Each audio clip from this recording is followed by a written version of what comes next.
strict. Part of what I'm that'll be there it. are at the university level, we Right all next have to Whole our Foods, I went over to Whole programs, and Foods and they're got all dinner. unique. That was good. They've got it going on. That, in fact, That's why we almost have shocked when it came out the to issue 20 with bucks. that's why they call it whole paycheck, right? where we are When all we do that case, it's the okay, whole from paycheck. accounting, from the B-law. But if you go over a little bit further in there, there's all different kinds of restaurants. Accounting B-law must be upper I just want level. to say So that. that's upper level accounting programs have to have B-law. That affects resources for some. For the intro, not everybody. More Even if you intro leave your car in, than they'll break it. the B-law at the lower level. There's still a minority last year or of two. institutions, which means by putting it in there, And I don't have know. to at the university level. And then when we look at the staff, we've got programs that have 2 staffs, which that's not going to be a hard thing for them. One of them's at the lower level. You have some that only have 1, and it's at the upper level. I would assume that you and Raven are going to have when to we look at testify. overall, we're going to, with these 3 courses, be influencing everybody. Well, I read the chart. Nobody I read the whole reg. free of pain. Well, that's, I understand Whatever that, comes but out of from here. our perspective as a university, we have to go back and we have to That's why I was communicate and quick to explain jump and to justify to our curriculum committee and the faculty boards and all that. This is what was made. And the thing that concerns me Without their feedback, and that's not. the thing that concerns me is what he said, and that was that even if a student take our business statistics, that they're going to have to take it over again. Basically, I need to tell everybody that we're on a break here until 9 o'clock. That's The groups need several groups to discuss several of the courses that are under discussion. So please be patient and we'll reconvene the meeting at 9 o'clock and report the results of the little subcommittee breakout groups. Thank you. But that's why this one course is unique from that. Okay, the course that we're talking about, that's why they created that course as a standalone because of our concerns of the rigor with it. And we work with them closely in addressing those rigor issues. Because I don't remember if I was chair, but we worked closely on the specific content of what's being covered in that course. But of course, if, okay, let's say it is perfectly acceptable, what does that do to our faculty who teach that stat course now, which is required for everybody? And what does that do to our, so there are a lot of them, there's going to be pushback on that part. And depending on how you deal with it, you have the option then of saying, okay, we're going to move our upper level down to lower level and accept that one. And now we'll take those faculty moves in other areas. Or, okay, we're just going to add that as a preliminary one, and then we're going to modify that upper level one to be more rigorous with other issues, such as data analytics or whatever you're going to do from that perspective, so that you modify what that course percentage. Right, but what does this do? That's the upper level. Yeah, that's the upper level. That's the upper level. And from our perspective, I think we can just swap some items out of the class and easy concurrent issue. I mean, of course we can advocate no change, but the question is, let's give the answer. If that is the case, what we should be doing, right? So in this particular case, I think the trade-off you're really talking about when business calculus class versus substances class, which one is more useful at the lower level. And I think that we have good opinions on that already. I think that's the key thing. And so the question, one question I have is, when we agree strategically that forget about all these changes and things like that first, is that better for the students? If so, tactically, what is the easiest way to do that cost of disruption and rather than trade off in the middle? I mean, that's the way I think. What about our non-transfer students?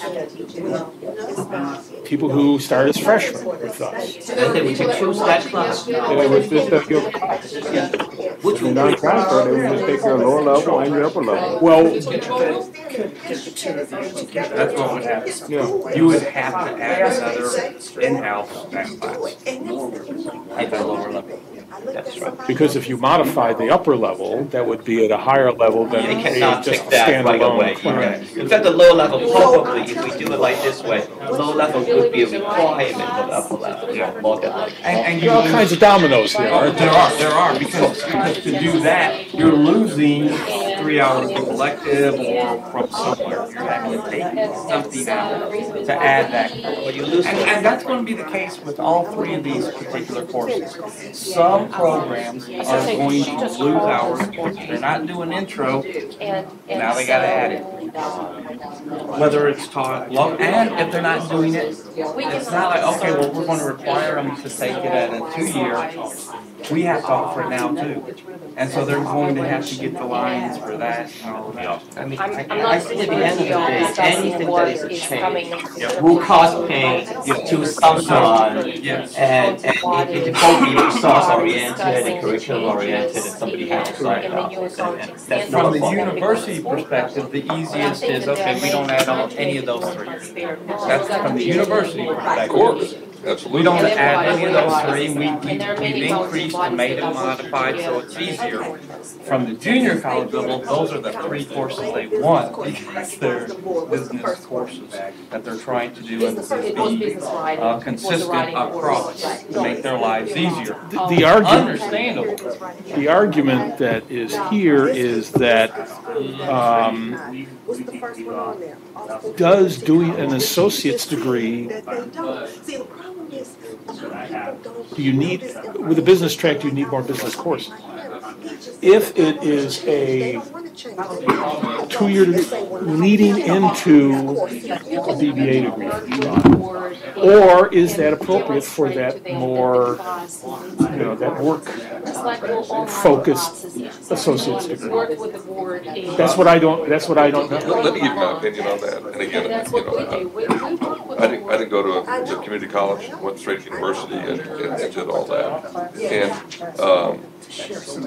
the two classes that are most important to me as an educator, and students that I'm very proud of, are the intro courses. Because without the intro courses, you have no clue what it is. We have a lot of people take the intro courses and go, oh, I really want to be in marketing. I really want to be in management. Oh, this economics thing is really cool. It would be like getting to your third year in psychology, which is I was an undergraduate psychology major, without knowing what psychology was. Okay, and that's really what it would be.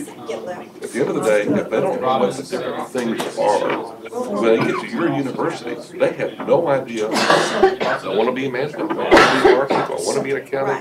They have no clue. They have accounting, they do economics, but they do marketing or management, or international business, or logistics, or any of those things. They have no clue about where they want to go when they get to your institution, even where to apply. Because if it's in economics, it's a different scope of your university than if it's in business or management or whatever.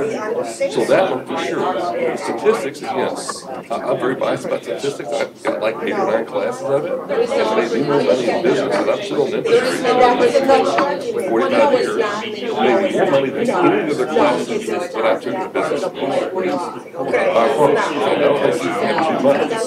What I see as effective is what we do is we get really strong.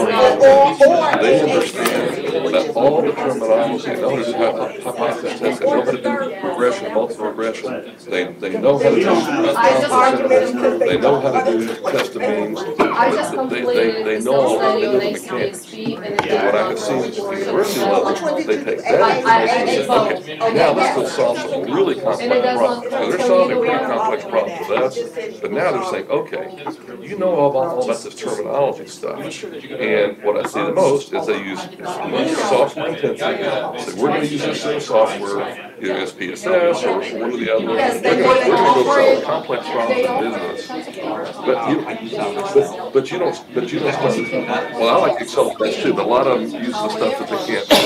Anyway, Excel was a good start. Understand that. and we But teach now them we Excel. I'm obviously. But we teach them in Excel, they solve problems in Excel. So at the end of the day, we build, and again, what I'm hearing from industry who hires our students, and what I'm hearing from students who go on to the universities, who I keep in contact with, they've got a much better basis to understand that second level I class. was going to say the same thing. We work with industry, and the number one thing is to have some understanding of data, to have some technical skills, and decision making, how do you make a decision? And in fact, particularly if you're talking about AAD, I think in terms of a self-contained, having some knowledge about the data science instead is much more important than having like an algebra class and a Well, what I think we're talking about here, when we look at this field of study for the whole 60 hours a year, this is a curriculum that is explicitly identified to track to go into a 4-year institution. That's its purpose. You're one, if your goal is to go and transfer to 4 years, these are the courses. And you don't have to worry, because so many of them do now, when I, you want a BBA. When I transfer, oh, I was told this was going to transfer and it doesn't. Oh, no, as he said before, yeah, it transfers, but it doesn't apply. There's no transfer Whereas of course all of to course. these are guaranteed, they will be guaranteed, you take this program, they will apply. They will, 60 hours, they go toward your degree. I think that's what the big issue is. This is for this curriculum, for this 60 hours, for this study from the junior college. We have a lot of transfers that go into NCAAs in business and do that, but for someone saying, I want to go to UT, I want to go to A&M, I want to go to a state school, then we say, this is what you need to be. And when they do that, they get accounting, and they get economics, and they get pretty much nothing else. Now, they can, if they've already had business calculus, they can take statistics, but it's an either or for us. And I can tell you, having a lot of students who come back from university to take our class, but your students, but two students come and take with us, because they're going, wow, I wish I'd taken this instead of business calculus. And again, I've been in the industry my entire lifetime, and it's pretty data intensive industry. And business calculus did nothing for them. I understand that. And listen, I'm not the math jock, I know you are, God bless you, because there's got to be some of you that can do that. You know what I'm saying? No, they're going to create that. And to be honest, I mean, like what he said at the beginning, I would like nothing more than more math classes, but we are again a constraint here. So if there's a choice, so even if I love calculus and I want to do more math, I think STEM is the right. But you can require that in the upper division. Exactly. Calc 1 and Calc 2 and upper division. Optimization, in fact, doing something like optimization class would be useful for them. That business calculus course really doesn't do anything. There's more courses that's more viable, like statistics. Right now, business statistics is not a mandatory course. So when we have it kind of as an option, if they've already had college algebra, then they can take business statistics someplace. But if we make it mandatory and every student has to take it, why do they need the business calculus? Why can't they take Calc 1 and 2 at your university at the higher level courses? I would agree that would be a much more viable, much more useful. This might be But what I'm saying, as we talk about all this, I think it should be very clear to the universities what that class is. It's got to have learning objectives. Because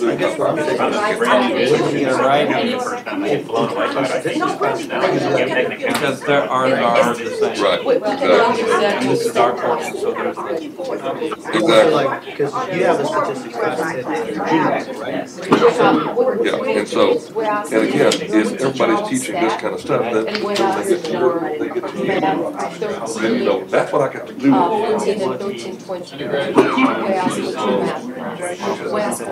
what I'll tell you, I don't know what anybody else does, but ours is pretty rigorous. It's not an easy class. And I also think there's some value of having something a little bit more rigorous and more difficult to begin with. rather than I mean, a lot of them basically got sticker shock. The last page has the specific weekly. And we have students like, in fact, some of them we take it in senior year. When you get to the senior year, I mean, I'm sure everybody has gone through student coming knocking on the door and saying, I really, really need you to graduate, and things like that. And at that time, I think it's a little bit too late. Yeah, when they take it that late, especially, we have ours at the 2000 level because it is the prerequisite for so many of the other courses, for the finance, for the marketing research, for those other. I met letters all the time. I registered, you tell them when I'm in class. That's 300 level classes. Yeah, and do it well. I mean, that's level class, I think, is already been won. And I think the goal is if they know they're in trouble, you know, with as early as possible, help. And again, the other day, the two things that make sense to me is they gotta know what business is. In fact, we're trying to get 30 because every student who goes to university, who goes to college, because they're gonna be employed. Yeah, and I don't care what the major is, they're gonna end up doing business. Yes, exactly. I mean, you know what I'm saying. They're gonna know what bonds are, they're gonna know what Fed is, they're gonna know all that stuff. Because if they don't, they're in trouble. Then there's no big problem. They better know. Yeah. So anyway, so that's, Yeah, that's under HB 2504, that's where I went down to. but anyway, so I mean, again, obviously I'm very biased. And they're all gonna have, that's what I'm saying. That's I know, but we all are. We have to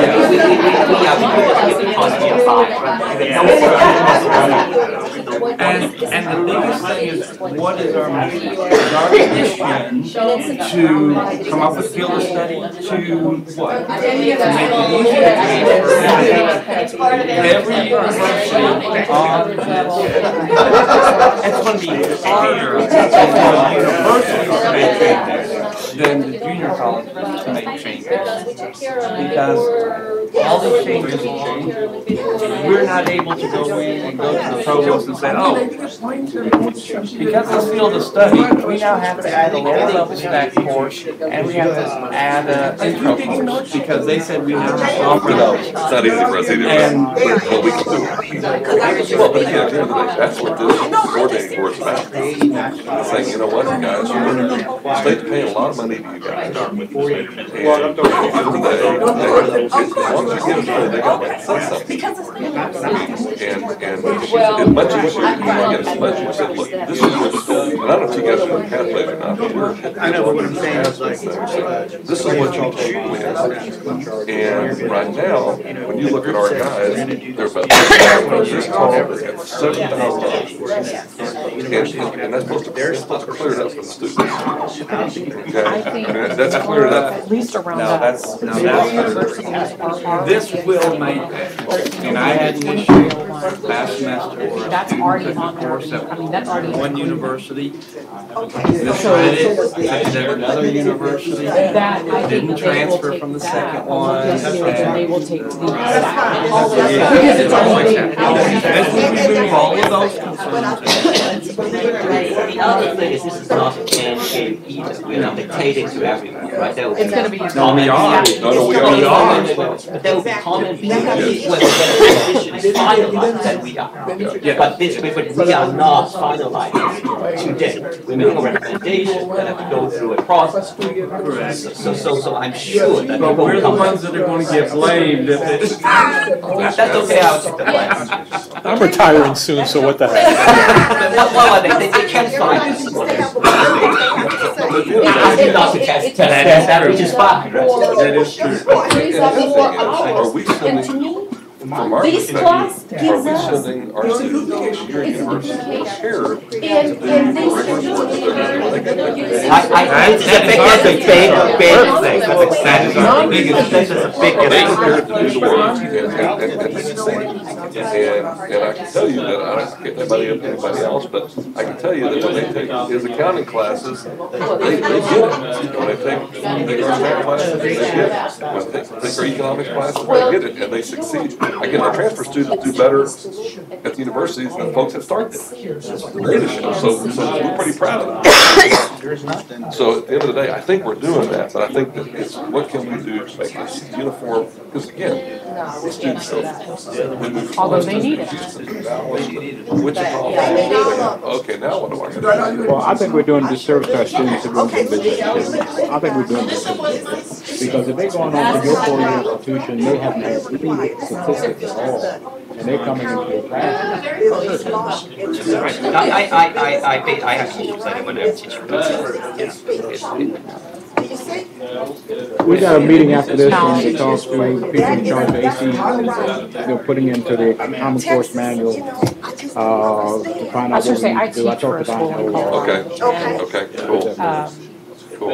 I think we have multiple I don't know. issues. No, it has. Quality and what I teach the upper level, so by pulling the I don't stack teach the force down to first. the lower level and basically forcing the faculty to the level. I don't think a lot of universities would necessarily complain about that.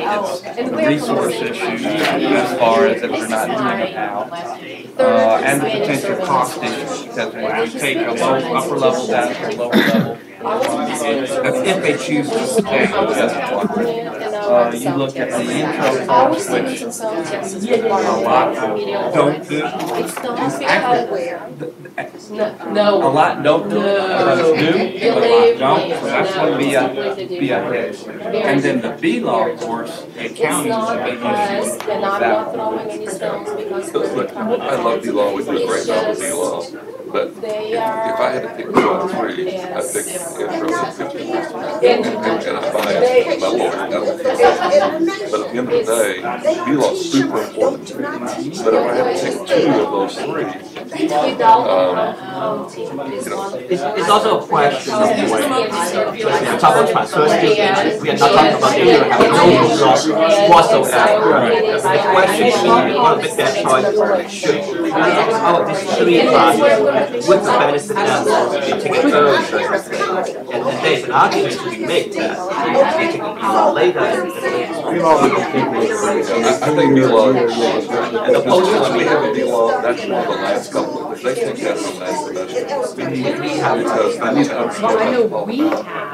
because taking as a freshman or sophomore, again, not for our adult students, but for the younger students, they're gonna, because it gets taught by lawyers, it's very rigorous class. And I'm real proud of what we do with it, but we have to pick between the 2 So they have no, better served like, for that. And at the university, I read to 1301 my program. kids, about 5 more minutes. They don't Only if you're offering half of the, you don't have PhD programs available. Even that, we're taking most of my PhD students. Now, in terms of Texas State, we need to talk about We have different very subjects about how, you know, St. Edwards and some of our colleges will accept our core courses in accounting in order for them to go into their master's program. And I'm talking to a accounting person every day, and they were thinking about that. They were thinking about what do we need to do in order to accept them. Texas A&M Central Texas will take intermediate accounting, cost accounting, and get into the master's program. It's a bridge. But that's a different thing. That's different. But anyway, I just got through talking to, we're going to talk about how we get this into the ACGA today and find out, because we can, in fact, we already have the USI that we can use. But that's what we need for still. Right, it's got to be transferred. Yeah, transferred. We'll talk to them today. And we'll move forward on that. And you guys think we need to go ahead and move forward to do a transfer. You guys do this better than I do, and I'm like, you know what's fantastic. I want to make a strategic point that I think the step is to lead. Well, I asked Alan also when this goes into effect. They said the board needs Yes, an you are, answer, you know, so the possibly students will be following 2020. And I'm like, given, I think that's, no one around here is going to be able to follow 2018. And in terms of our school, where we teach for our students business law and ethics, we teach essentially the 1301, but in a more expanded way, and not by by professors and so forth. We already offer those things. What happens if we don't offer those things? Hundreds of students in these classes, and it's going to have a dramatic impact. It is. I think for all.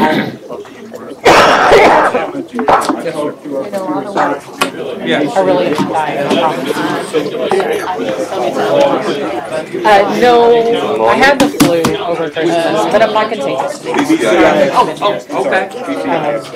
Like a cough. Cool. And when I get sick, and I didn't breathe, like short clothes, so.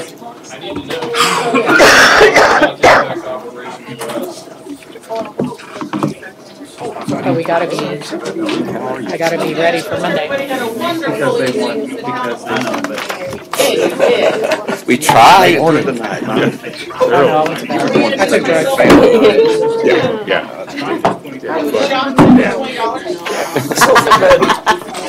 I'm not too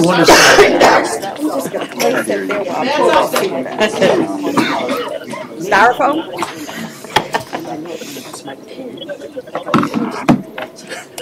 What is? That's okay. Somebody's on the phone. Yeah, They're they need to showing me what mute. we sound like on YouTube. I'm sure we sound worse. Who's on the phone? Hello, who's on the phone?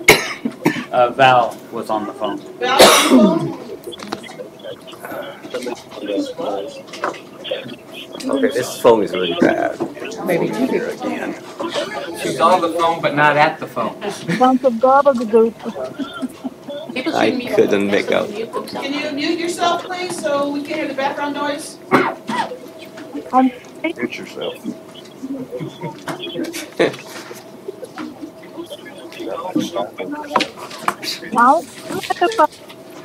Can you hear me? Yes, we can. We can hear everything behind you, too. Can you please mute your phone? Can you hear me? Okay, sounds good. Are you still there? Yes. Yes, still here. Can you? All right. Okay, so we have the three groups. Yes. Can you hear me? Yes, we can hear you. Okay, good. Yes. Yes, still here. Can you? You gotta be here or there. All right, so we have the three. They're gonna need to mute it. Still, yes, we can hear you. Can you please mute your phone? Until you, Yes. she doesn't know how to mute it. I think it's delayed because I stopped talking a long time ago. They can't hear us. Hello. Okay. Oh, there's a delay. There's a delay. We just now heard your Long please delay. mute your phone. About a 30-second delay. Okay, so we have the three courses that everyone divided up among. So the idea is for us to have a conversation about the pros and cons of each one of these three. Let me also bring in something that I've thought about. I was talking with Randall here about is this idea of introducing a totally new course. And what that might mean in terms of faculty lines and coverage and whatnot, both in the short and the long term. And then also getting rid of a math class. There's a huge enrollment in Math 1325 across not only community colleges but four-year schools. And so that getting rid of Math 1325 may be in fact eliminating a line, faculty line, for which that individual will likely probably not be the best fit for a BUSI 23XX. So we've got some issues in terms of while it might be the best thing for students, is it the best thing or easiest thing for us to be able to convince others that it's the best thing for the field of study and for the universities or colleges in general. So let's keep that in mind as we go forward and talk about what the pros and cons of each one of those three courses are. And I think the same thing. I think most of us are probably teaching a principles of business, whether or not it's in the field of study course that might not have an impact. So we go through and talk about these things. Let's make sure that we remember to discuss what the impacts might be in terms of faculty lines and convincing our colleagues that that's the best route for field of study. Okay, BUSI 1301. There are many different rubrics that goes under, so BUSI is a common one, but there are also other ones. We have BUAD, and so Alan was making the point that many colleges don't, on his record, don't show they offer BUSI 1301. It's because it's called something else, but it's a Principles of Business class. So does anybody here currently not offer a Principles of Business class? Kingsville? We don't have it, but we're creating.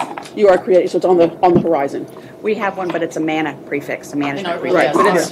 but it's essentially the Principles of Business class. It is. And the follow-up question to that is not only do you offer it, but do you require it as part of the degree plan? Yes, we do require We it. do require It's not just an elective. It's required at UT Tyler. Because I need to remind you that whatever we put in the field of study isn't just there because students need to know it. It's also there because it will be part of a student's degree plan. Right. So if a course is usually just offered as an elective or as an option, then it's probably not a good candidate for the field of study. Okay, just a reminder.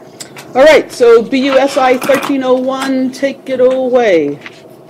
Okay, I am the spokesperson for our group, and I've asked my group when I hit on bullet points if I've missed something that they're going to interject and to kind of create the totality of the idea. And for the record, this is Linda Matthews from UT Rio Grande. RGV, sorry. Mm-hmm. Okay, in the biggest picture, we think that this class makes a better business student for reasons that we'll talk about within our other bullet points. It is a true first-year class, and we don't really see that in all our other classes that we have. And the advantage of this is it allows us to touch our students early, ideally their first semester. And this is great for many reasons. A big one for us is for retention. Another thing is it's a business class. It is a holistic business class, meaning it's going to touch on all of the disciplines, and we really enjoy that idea. It can be a recruiting tool for colleges and universities if they were to adopt it into the field of study. It is a way to introduce students to all areas of business, how those areas interact. And again, that's kind of that holistic part of this. It will help them sort their major out. It will help them, again, decide whether business is for them or not, and make that decision early. Again, hopefully increasing retention or reducing XX hours when they do change a major to something else when they finally discover business isn't for them. Let's make that happen early. Another thing that is embedded in this class, in any sections I've seen taught, is ethics and sustainability and social responsibility, which are not specific areas of business per se, but they're embedded parts and very important parts of a business education. So are ethics and sustainability within this course? Mm-hmm. Yes. Yes. Good. I'm going to look at that. Looking at some of the numbers that were provided us by Alan, universities seem to be has increased interest in this class. I'm going to use low-hanging fruit here. Tyler has recently, in the last couple of years, introduced it. UTRGV has introduced it in the last couple of years. Texas Tech is introducing it. So it seems to be on its own getting some traction at the university level. Looking at the numbers, again, that Alan supplied at the college level, there was increase from 14,000 2 years ago to 16,000 students taking that class at the college level. We would really like to, if it is embedded in the field of, so one, that's increasing, and two, if it's included in the field of study, it should have a lower impact on any change that we have for the field of study that we have, since it's such a pervasive class. And also, it would encourage universities that are thinking about moving in this direction to move in this direction. Again, back to, we really think this is an impactful class for the business education. the most popular class taken at the community college, and it's about half transferable too. So how does it benefit students? That was the last bullet that we talked about. The students are taking it, and then about maybe half the universities take it. Not even half. I think the current number was 12, the current number of universities that were teaching it, although it's increased from 11 and then previous year 10. So it's a steady increase of universities that are offering an introduction to business course. That's the only negative, is that there are not many universities currently including that in their degree plan as a requirement. Regardless with a different rubric and number. But it could be a different, we didn't look at that. Because it's a different number. Yeah, maybe higher with different number. So just, Where ours is a management prefix. just looking at the room, there was only one university not offering it in this room. So that's kind of tough. Yes, sitting up here on the board, sorry, I get to the top row here, is the number of community colleges, enrollment, the number offering, the university enrollments, the number offering. These are the numbers here, they're very high. Right. Yes. Yeah. When you said it was the most popular in community colleges, what? The second most popular, accounting was the most popular. Business course, you mean? Yeah, Yes. business course. So accounting, and then the second most was introduction to business. It's hard to look at those numbers. Some of those are higher, but they're like economics is higher, but it's a social science, so it's hard to know whether those are just And so impact in terms of faculty, administration, faculty lines, having to switch from where universities and colleges currently are to be have this a field of study course, which It would be hard to know how many universities are not offering, we don't know that because of the number variations. We can't really just go off of what's. Because it's a 1,000 level, a freshman level course, universities could use adjuncts to be able to teach it. So that might help offset the resource Is it safe to assume that anybody who has a terminal degree in business should be able to teach it? Absolutely. Anybody who has an MBA should be able to teach it? Yes, absolutely. In other words, it's a course that almost anybody who's employed as a faculty member in the College of Business, full or part-time, should be able to teach it. Yes. Yes. The impact would be very small. We think it could.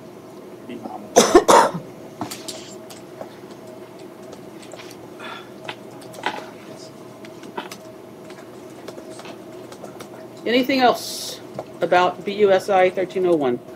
I think that's it. Against? Anybody? Cons about it or something? Just a small thought, asking, if anybody can teach it with an MBA or general business knowledge, and also it looks like more of a surface knowledge rather than in-depth into any of those aspects. It looks more of a general knowledge kind of course, and it's maybe not a proper good use of the resources in terms of the hours at that level, because most of the business students that take their specialized business courses at the upper division will anyways get most of that. So it's more of a duplication there than giving them some real good, useful knowledge that they can use for gainful employment soon after passing their associate degree, if it is part of the associate degree. We see this as really retention is key here. Yes. See, that's a good point, but at the same time, that also is counter in itself, in the sense you are putting this as a tool rather than in the benefit of the interest of the student. I think we also think so that if you really want him to be effective at the end of the associate degree, he needs to have the capabilities and skills that are useful for job, starting his own business, or being a manager, being an employee. Those type of skills come from business law or one of the other specialized business courses than the general business survey of the business program. Yes, that's my thought, but I may be wrong. But just looking at one of the things, and he and I have talked about in the USI about this course being included a lot of times, but one of the things that I've noticed that when students take that, they have a better understanding of business. Yes. And they do better in accounting, they do better in other courses because they have a better understanding of business.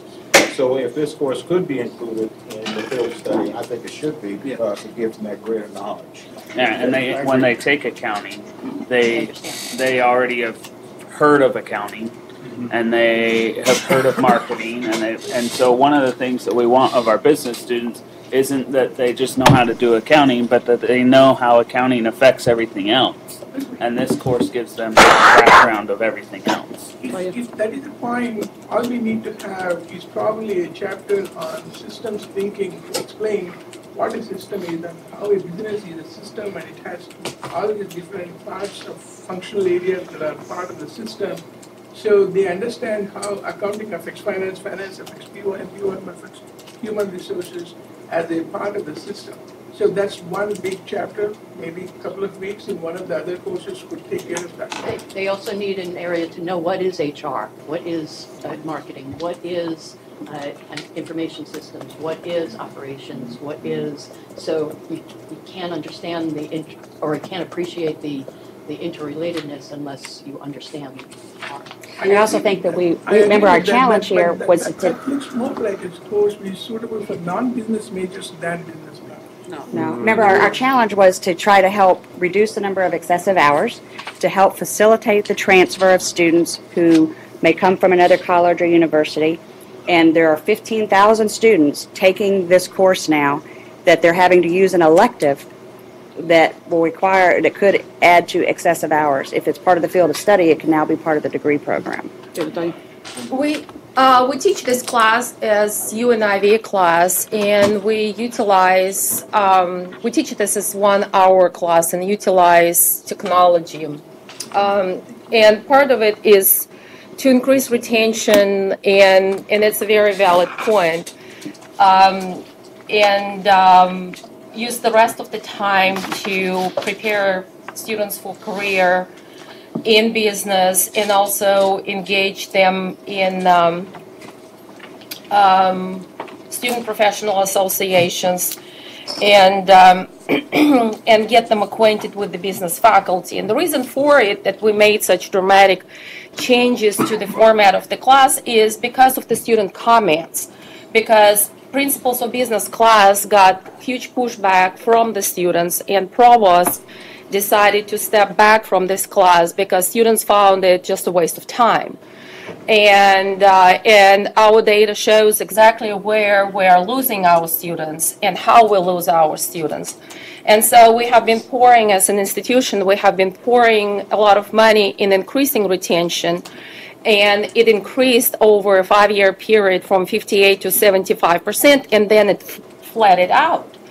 And in order to continue an increase in retention, our data shows that where we're losing students is at the end of their first year, because we baby them in their freshman year, especially the first and the second semester, through a number of initiatives that we have on campus, student support initiatives. And then the second year, at the end of the second semester, in the second year, we drop them. And so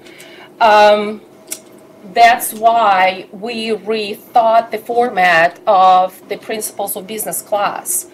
And it was outsourced to each individual campus, individual college.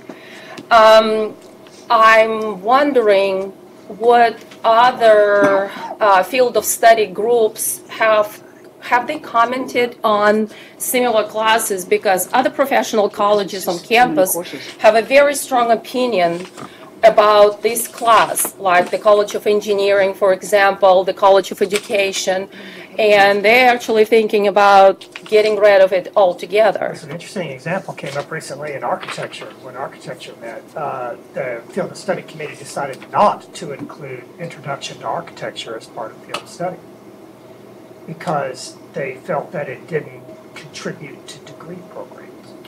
It was often there as an interesting course, as a useful course, as a valuable course, but as an elective course, but not enough universities were accepting it as credit towards the degree program. So just because it's a good introductory survey doesn't automatically mean it needs to belong in the field of study. And for example, what I have up here on the board is I took the 10 institutions that I tried to pick as a representative spread, and I sent you this data before in that document, to try to look at the courses that you're considering today and how many of these institutions require those courses. Now, this is a little tricky, this is a little misleading up here because different universities use different course numbers and names for this, so please bear with me. But, and I didn't have time since last night to go and look up every possible variation of the course number. But we need to be careful about walking that fine line between saying, this is what this committee thinks should be in the field of study, and the other side, which is we need to be looking very carefully at what universities are already doing. You know, what is going to cause least disruption for universities, and also draw upon the collective wisdom of the universities in Texas and what they have developed over the years of what they think is best for their students in their lower division curriculum. So if not many institutions are requiring a class, then there's probably a good reason for it. And we need to be cognizant of that before we declare that all universities now must include it as part of their degree plans. So I want you to keep a chart like this in mind, and if you know of different courses at your or your peer institutions that are similar to the one that you're describing, then keep that in mind of how many are in the degree plans for institutions. Well, like I know for a fact, A&M College Station, they're only use 3-digit numbers for their courses. Exactly. So I couldn't, and I tried to put an asterisk. Ours is a management 1300 course. Yeah, UT Austin is hopeless. Nobody understands their course. So without 1301, you could have a student start at your institution or our institution, get to their junior level, not know what marketing is, not know what management is, not know what accounting is. Well, they don't know accounting and don't know economics, but they won't have a clue about what operations management is, what international logistics is, and I don't know how you pick a major coming to a junior year if you've never been exposed to it. And that's the difference between introduction to architecture. Yeah, and right. introduction to business. That's It's not right. comparable. It's not comparable. And That's so, a great so at the end of the point. day, you know, my undergraduate's in psychology. You got to take a 301 class, and it tells you about all the different types of psychology, and you go, oh, that's the one I like. That's where I'm going. And it does interest students in business. A lot of our students have no idea what they want to major in. They go, oh, I really like marketing. I really like management, and they pursue it. But at the end of the day, if they don't know what it is, I don't know how you expect them when they get to your institution to know what to take. It's just whatever you'll let them get in. Agreed. And for many of you who only teach upper level courses, how do those students end up in your upper level courses? That interest, I can tell you right now, some of you were talking about IT. The IT section of Intro to Business is an eye-opener from them. A lot of them don't know what a database is. They took BCIS in high school, you know, or some of them did. And, you know, for them to get that, for them to get a section on ethics, and yes, I realize, given the current climate, there may just be lip service, but at least they're getting introduced to ethics and marketing. They come alive in the marketing section of that, you know, because you let them go out to YouTube and pull up some of the ways that people are using segmentation, and all of a sudden, oh, that's why I get that reverse Google when I go look at somebody. And then operations management, accounting. Before they go into the accounting class, they understand. If we go the other route, we're saying, okay, well, let's bring a student into college, and let's just go ahead and slap them into an upper level course, and let's let them fail, because that's what I like to teach. You know, Well, or they struggle through accounting 230102, not knowing how it connects to anything. they struggle anyway, the majority of them. Right, but I mean, it's exasperated. It's exasperated by not seeing Because how you've got it's accounting connected. advisors that put them in that in their freshman year. We think accounting is fun. It can be once I think they understand the purpose of it, you know, and that's the difference. If you've had people complain about it, that's the difference between somebody who goes in there that really doesn't want to teach it, that doesn't see it, you know, and they read to the kids, or somebody that's giving them examples from the business about how this actually works. And I'm telling you, that's a major course for us, and the kids just come alive in the class. And they come up and you get all these questions about, you know, I was trying to figure out which direction I was going to go. And, you know, I didn't know that, Mr. New, and I didn't see that. And all of a sudden, really, for those of you who teach at the upper level, this is the start for the blind masses that we get, you know, that come in and say, oh, that's pretty cool. I think I like accounting, you know, and I may go into accounting. So to expect them to just come in and say, okay, we've got to have this advanced course, you're not looking at at the high school kids right now, you know. Okay, final thoughts on that course? All right, let's turn over to the business law, 2301. Who's the spokesman for that one? Okay,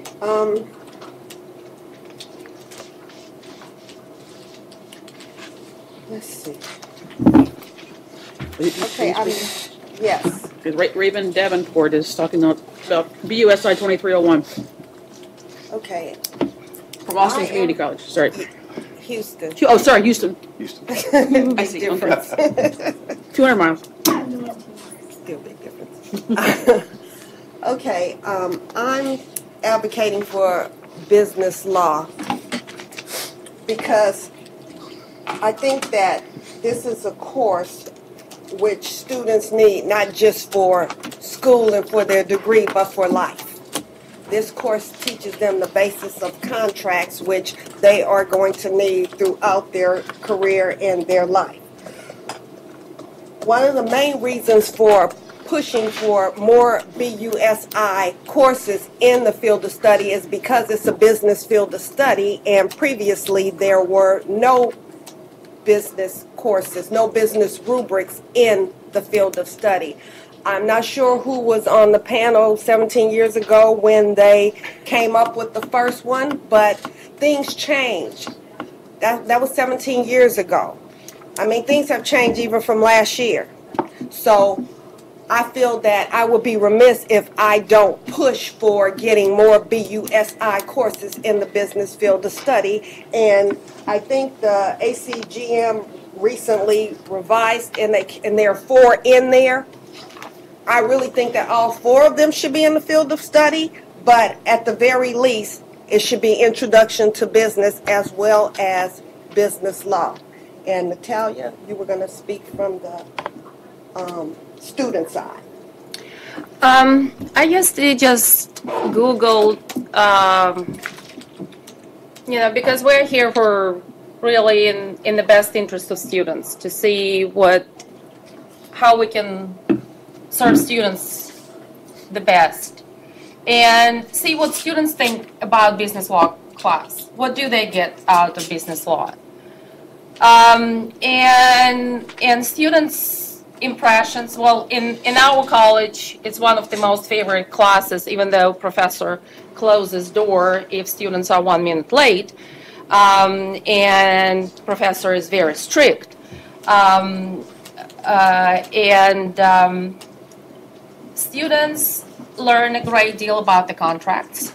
They learn a great deal about negotiation.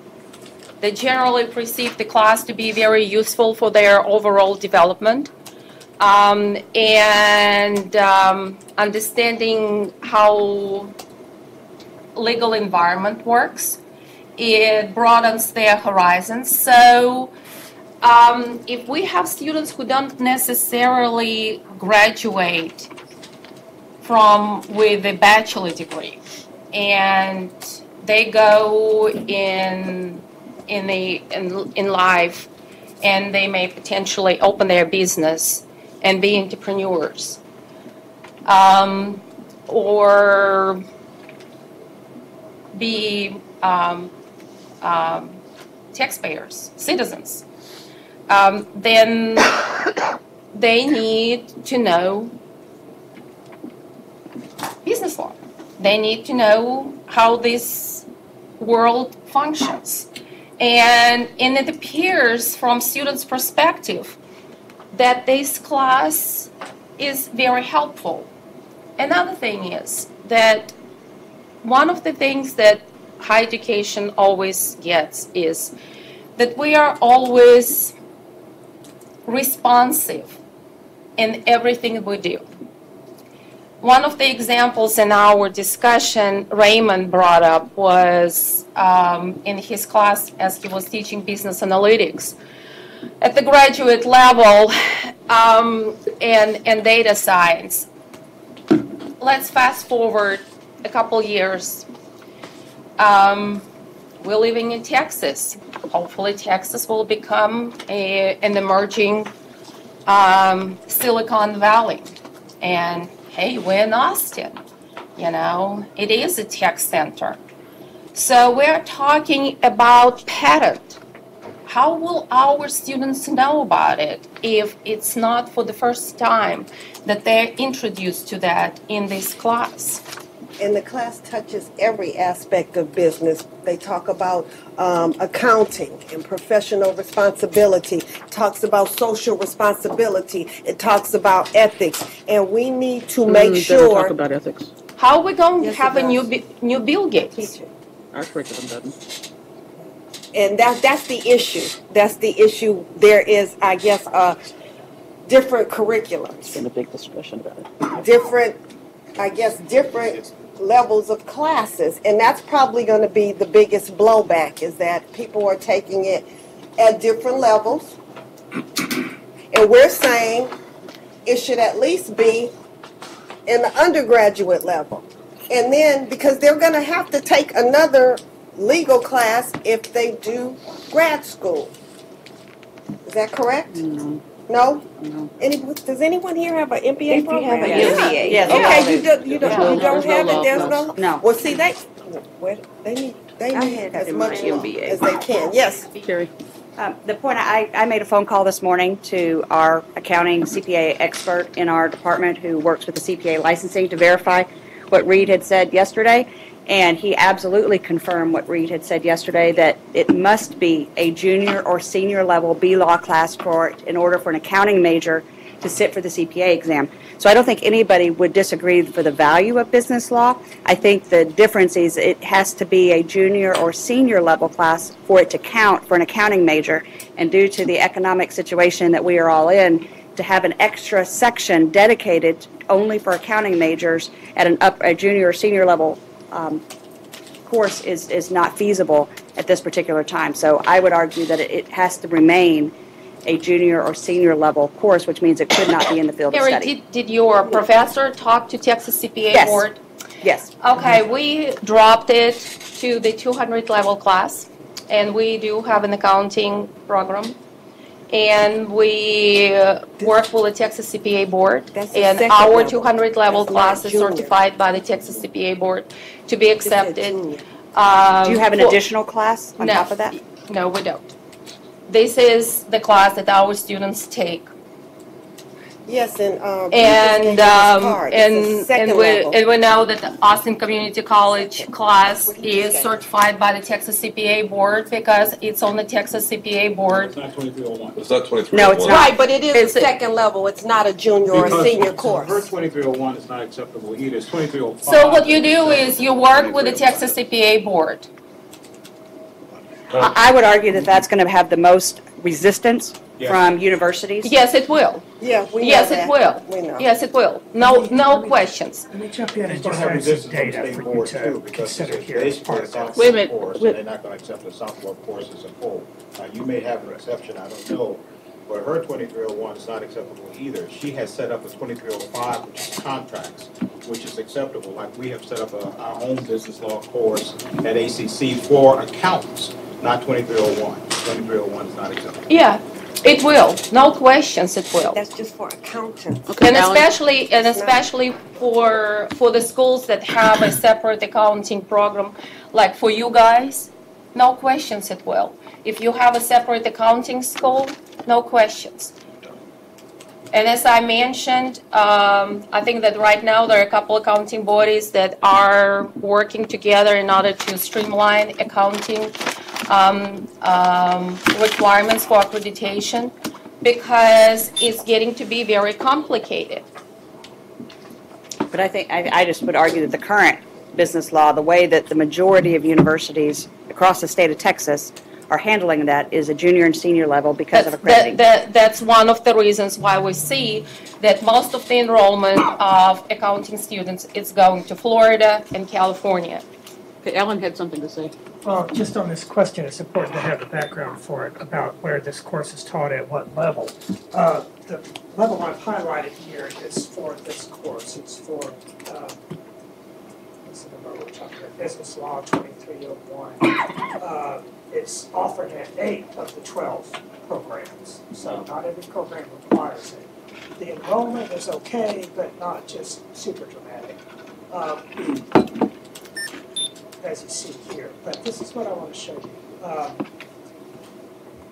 Law, management. First, be law classes. It's the same. It's not BUSI. Right, not That's BUSI, the it's same be law. problem. But ours is a But then your 3301. problem, probably all of us separate accounting. I don't know what ours. Okay. I don't know if we have a separate accounting number. Okay.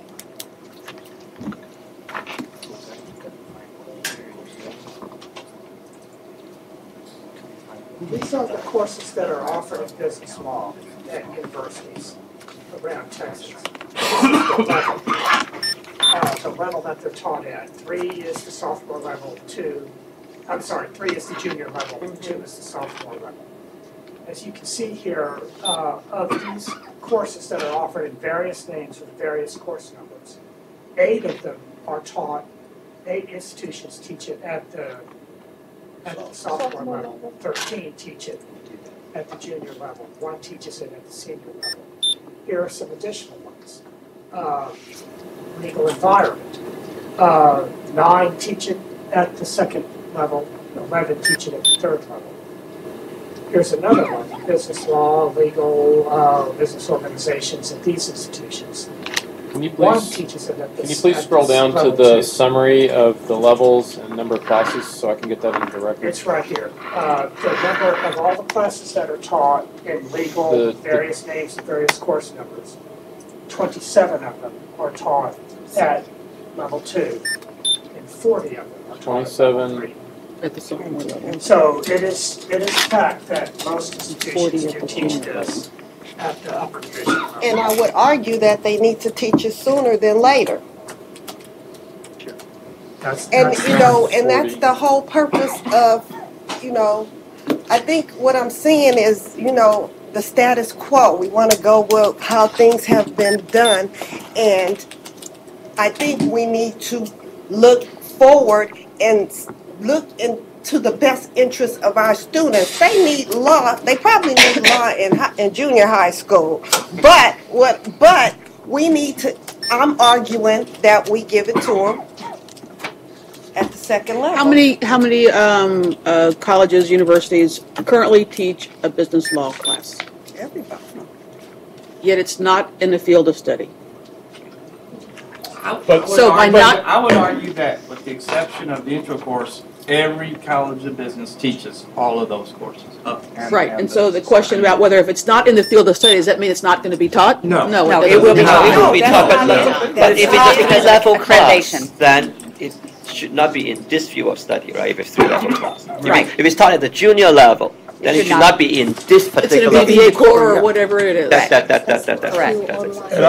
At our university, at our college, what we do is students obviously take all the core, but then all business majors are required to take finance and accounting and take those core.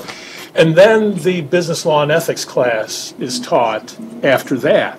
And the intent there is that once they have a good understanding of all those areas, which they can then decide as to which area they want to be a major in, they then get the information as to how does law affect all of these, because now I really understand, but I didn't just have a survey course, I really understand what they're about, and I can understand their interrelationships, and spend a lot of time talking about ethics as well, because they have a better understanding of the ethical implications. Is it still at the 3,000 level or 4,000 level? It's a 4,000. It's a 4,000 level course. Yes. So I see. I love B-Law, we teach a lot of it, but we teach 3 different ones. We teach the accounting section, we teach international business law, and we teach 2301. And I think every student should take it when they enter a university like that, to take a business class. But we only have a certain number of classes that we can put. And if I could wiggle my nose, we'd have that, maybe a couple others. But at the end of the day, we can only pick what we can pick. Just try. Hey, we need a coordinating board to get us back up from 120 up to a reasonable number of hours. Well, and then after all, going back to Carrie's argument, you know, most of them are taught by adjuncts, and you can hire an adjunct, Carrie. Okay, let's talk about the We don't have any adjunct. the issues in terms of staffing and administrative issues. Well, just really quick, if I could just sum. So, I'm not sure about the accounting certification thing. That's not my area. If it is acceptable at the lower level, then it would make sense to me, if I'm a four-year university, that if I can get that out of the way sooner than later, I can specialize them and prepare them for the CPA exam at an upper level class. I mean, that just makes sense to me. But you're giving them an extra class. And But you're not giving them an now, extra everybody's class. trying to. If it's a requirement at the lower level and it's acceptable. But the accounting board requires it at the upper level. But see, I'm not sure about that. Now, if that's what you're saying, then this is a non-issue. We shouldn't even be discussing it. But from what I've seen from various other people at universities, they're telling me that it is. And if it is, then it just makes sense to me. What I'm hearing is they have to get exceptions to the rule, and I think most universities don't want to have to get exceptions. They want to follow the rules. It's not the universities, it's the... You have to certify your writing class, you have to certify your ethics class, and you have to certify your law class with Texas CPA board. Anyway, and that's what you do. That's what your accounting chair does. So to me, it makes sense to give it to the junior colleges, let them teach it, and then you can focus an upper level class that you would have taught that class, get it out of the way, and teach them something that's more specialized. It frees up more time with the upper division courses. I mean, that's what I would say. I can understand what you're saying, and I can appreciate that, but there's a lot of accounting majors. I'm sure all of you got major accounting programs at your universities. And the state board only accepts junior and senior level courses. This is not true. Hang on. Junior, senior level courses. And now, as far as community college is concerned, there are only 4 community colleges in the state of Texas, only 4, that can offer courses to sit for the CPA exam. So you're saying all the other community colleges can't even offer those courses. There's only 4 in the state of Texas. And we cannot offer junior, senior level courses unless we have been approved by the state board. I have had business law classes, students come into me once they get their degree, and the state board has says, no, that student took it at a sophomore level, we're not going to accept it.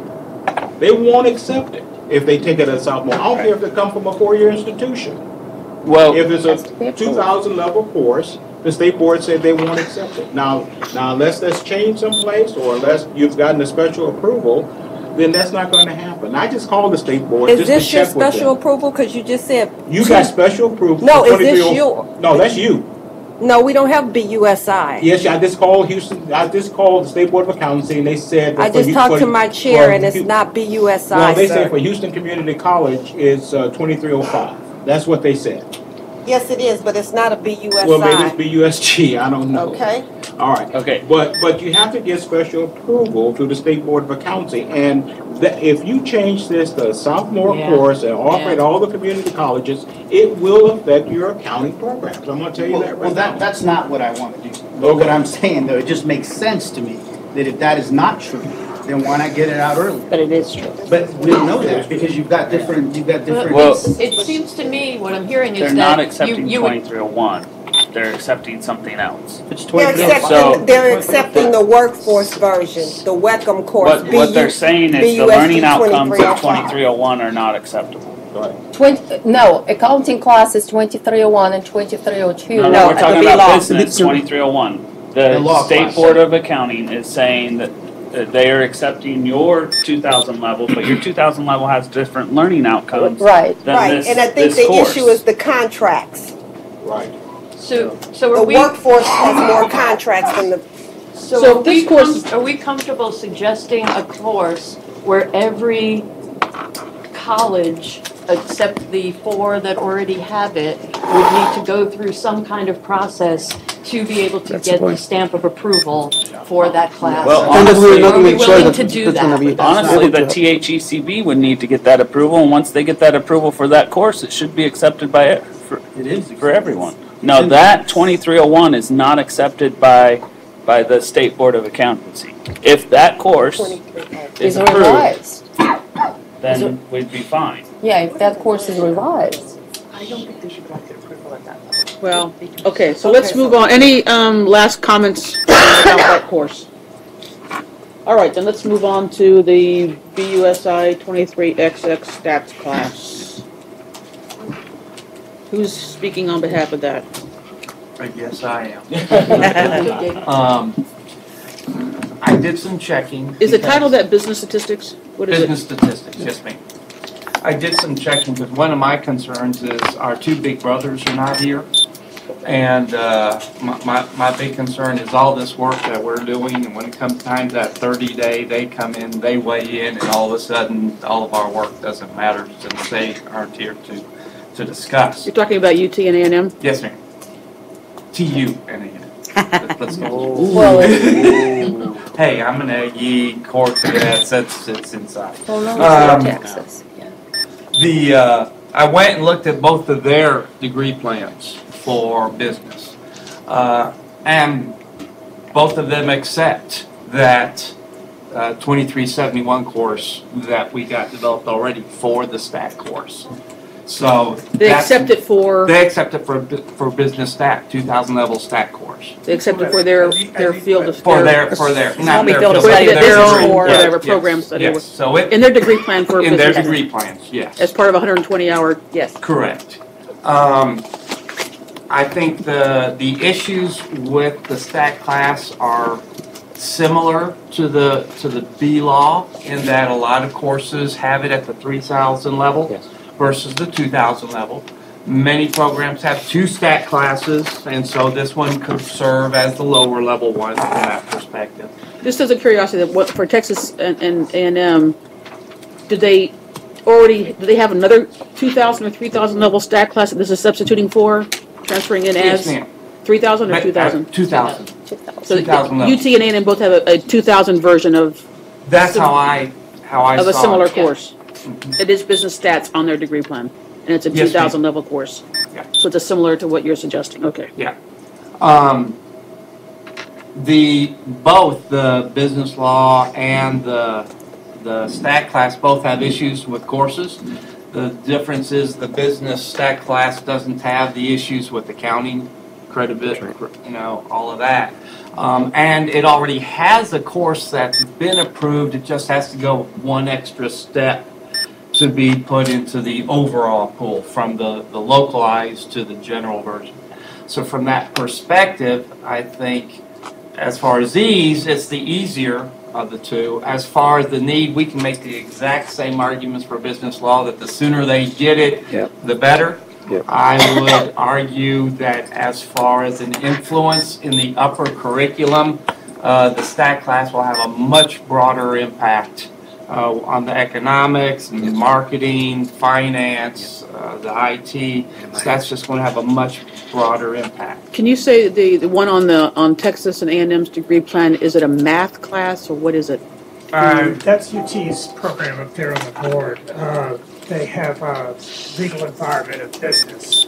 Well, we're on We're on stats now. We're on stats. Like a 3000 level, looks like. Their numbering system is a mess. Yeah, doesn't really reflect. But it's 3000. Would it be statistics Well- 309? It says 309 right there. Yeah. Number 2. So it's not 2000.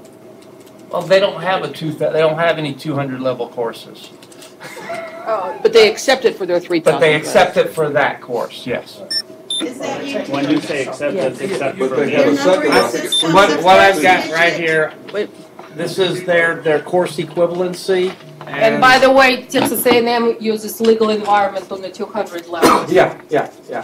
No, and I've got Which is not business law. Okay. Maybe I'm sorry. just That is comment not that the business fact law that course. joined us No. has put together It's much a of the separate data course. Yeah. that That's I've been that's our showing special you. needs course. Rather than attributing much of that to me, less than Rebecca's done much of the hard work for this, and she's very well informed on much of it. So I took my In terms of this course, the numbering system for UT is different. The first digit indicates semester credit hour value.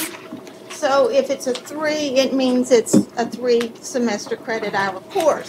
The last 2 digits will indicate level. And I think it's a 0 to 19 is lower division, and at the 20 you start upper division. And they just have lower division, upper division. They don't say, the 4. So 309 is a lower division course? Yes. Okay, thank you. Yeah. Thank you. Weird. Yeah. That is messed right there. They do whatever they want.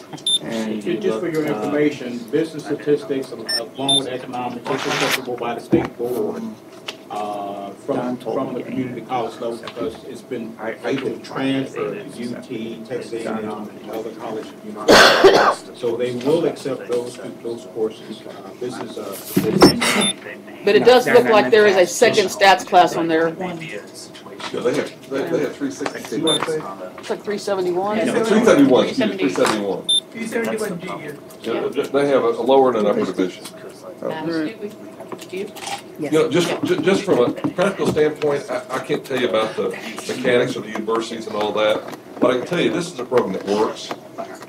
We send lots and lots of students to UT, to Texas State, the universities, and the graduate schools with this class. The number may be different, maybe a local number, but what I heard the first day is what are we lacking in students? And what you told me was data analytics, understanding how to answer questions, and that's what business statistics does. Yes. And at the end of the day, I think they ought to have a lot more statistics. That's my bias. I'm not a lawyer, so I'm not. But at the end of the day, I think they need to have more. And I think that if you ask UT, if you ask Texas State, if you ask the universities that I communicate with routinely, our students that take this class are very prepared to take their upper division, very difficult classes by learning how to process data and do hypothesis testing, all the different things they have to do. And actually, some of this stuff is taught in business calculus, but we teach it in statistics. So at the end of the day, clearly I'm biased. I put my big sign up for that. But I think it's answering a lot of the questions that we discussed the first day, and I think that's why this class will be valuable. Okay, so here's UT's course. Yes. Yes, that's what our students need. Yes. BUSG. And I'm sure I'm preaching to the choir here, but just to add to that, that's also what employers are asking for. Yes. I mean, this is one of those skills that is rigorous and obvious that you can point to and say the student know how to pick up a spreadsheet, run a regression, tell you something useful about the data and make a decision. So just in general, for those 4-year schools, if this was implemented at the 2000 level, would it be likely you would have a second half to this at the upper level? Yes. We already do. Yes. In fact, when we are teaching the upper level class right now, one of the complaints is that we cannot make it rigorous enough and cover enough topic because of the fact that they have no. So I'm just trying to get a sense of it. If this was added, you would still have another one at the BBA core or whatever it is. We are not going to reduce the amount of math that we could teach them, just different. I would just add, when the coordinating board talks about marketable skills, this is definitely, of all of the things we've talked about, this is probably the most marketable skill that employers are saying. Absolutely. Okay, so let's talk about faculty lines and impact administratively. This is the new course to be offered at the community college. In other words, getting rid of Math 1325 and adding a secondary, a sophomore level stats class. How does that affect the community colleges? I know how it affects senior colleges. We already have most community colleges right now. Excuse me? I think it's offered pretty much at most community colleges. No. Not as a business course. But do we teach it as the, excuse me, I don't have the vernacular, the BUSG course? Yeah. No, they're the only ones that teach that. Local. We That's teach a local it needs as course. 2371. Yeah. And I Texas mean, State. You teach it 2371? I don't know everybody that And you're does, 2371 also? Could you look up who teaches it on your, oh no, you don't have that. It does, they're all different numbers. Because 2371 is a local needs number. Yeah. And so it's like UT, there are going to be a bunch of different numbers for business statistics around the state.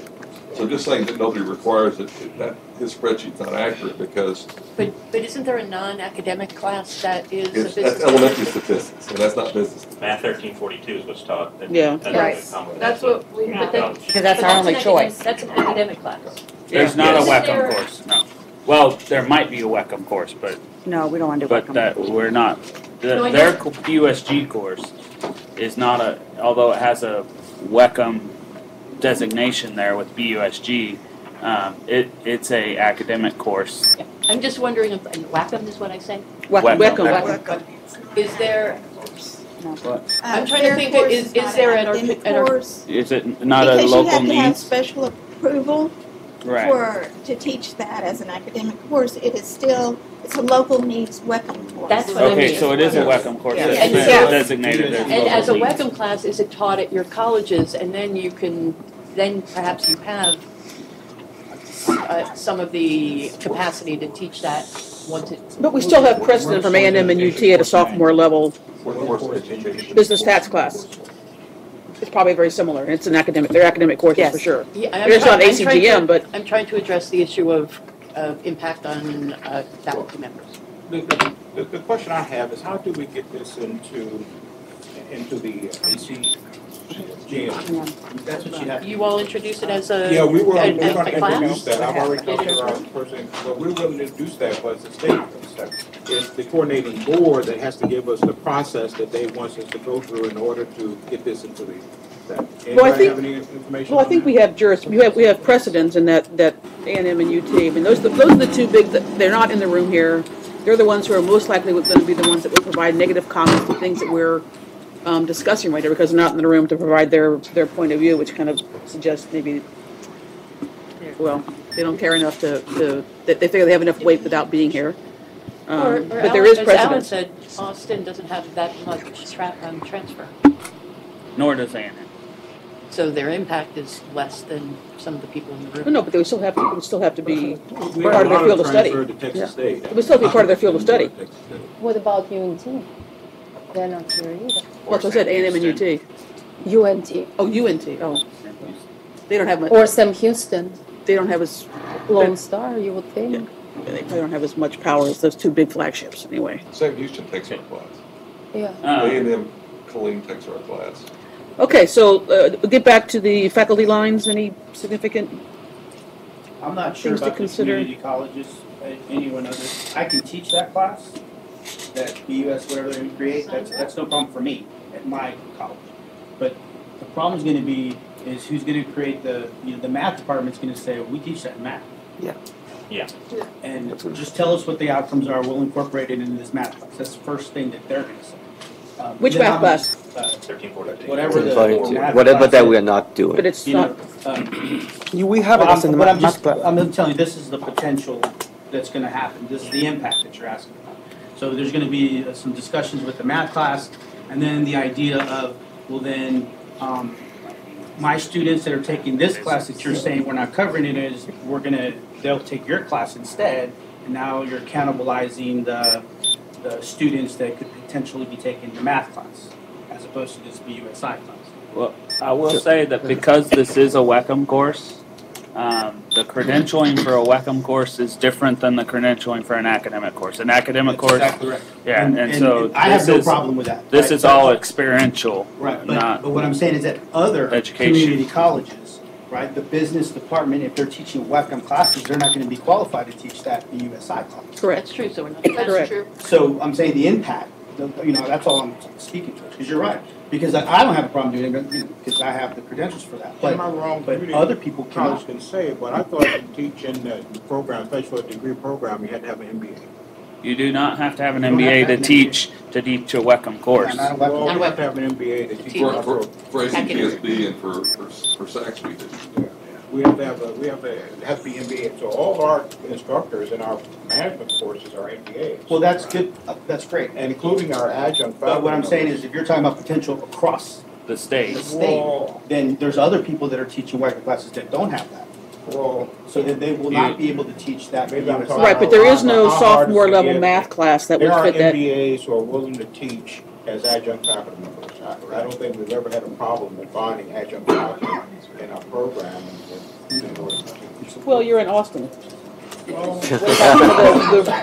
more out of the way places might have a little more trouble. I don't know. Do you guys have problems to find people to teach your management? Well, you're mostly 4-year institutions. But We don't, I mean, I'm talking you're in San about Antonio. impact-wise, you know, overall.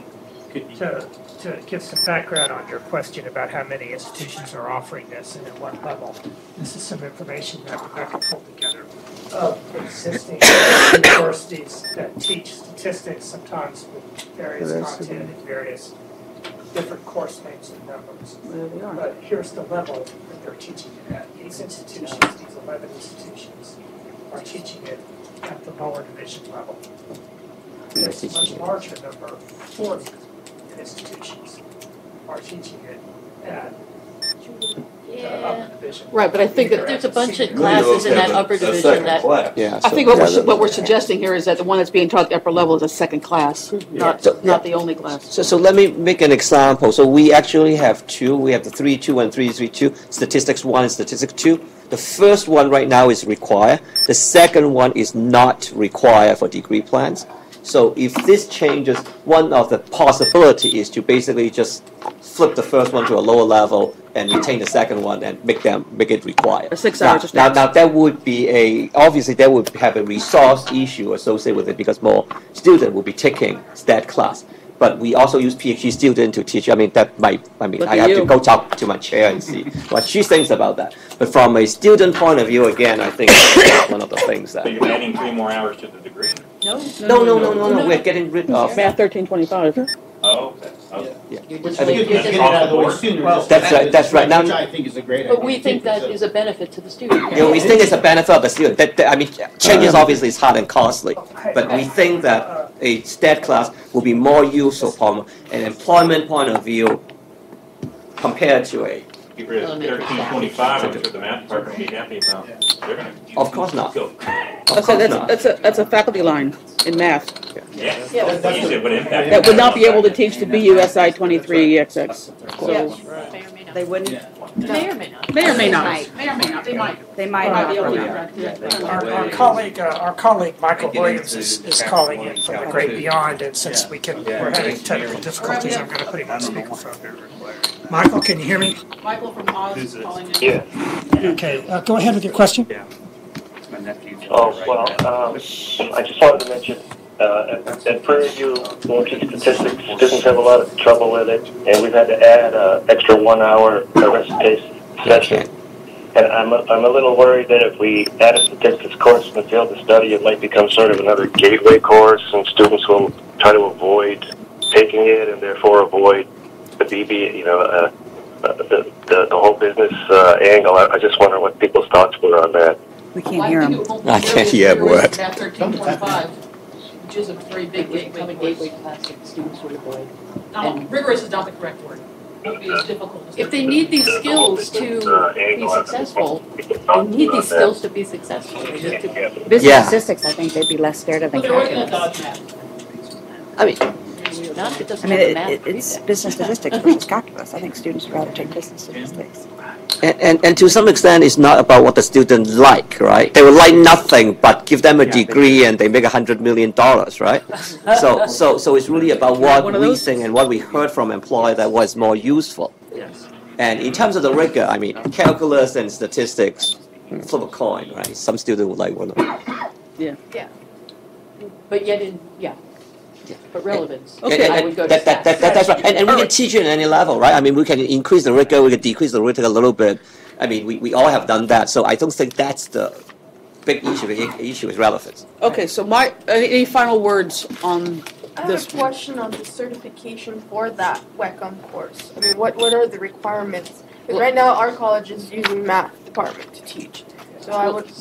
Yes, so when I met with your counterpart folks, when we were discussing this very thing, we had 2 options. One would be to go with that class. The other would be to go the route you all went to try to get the local certification.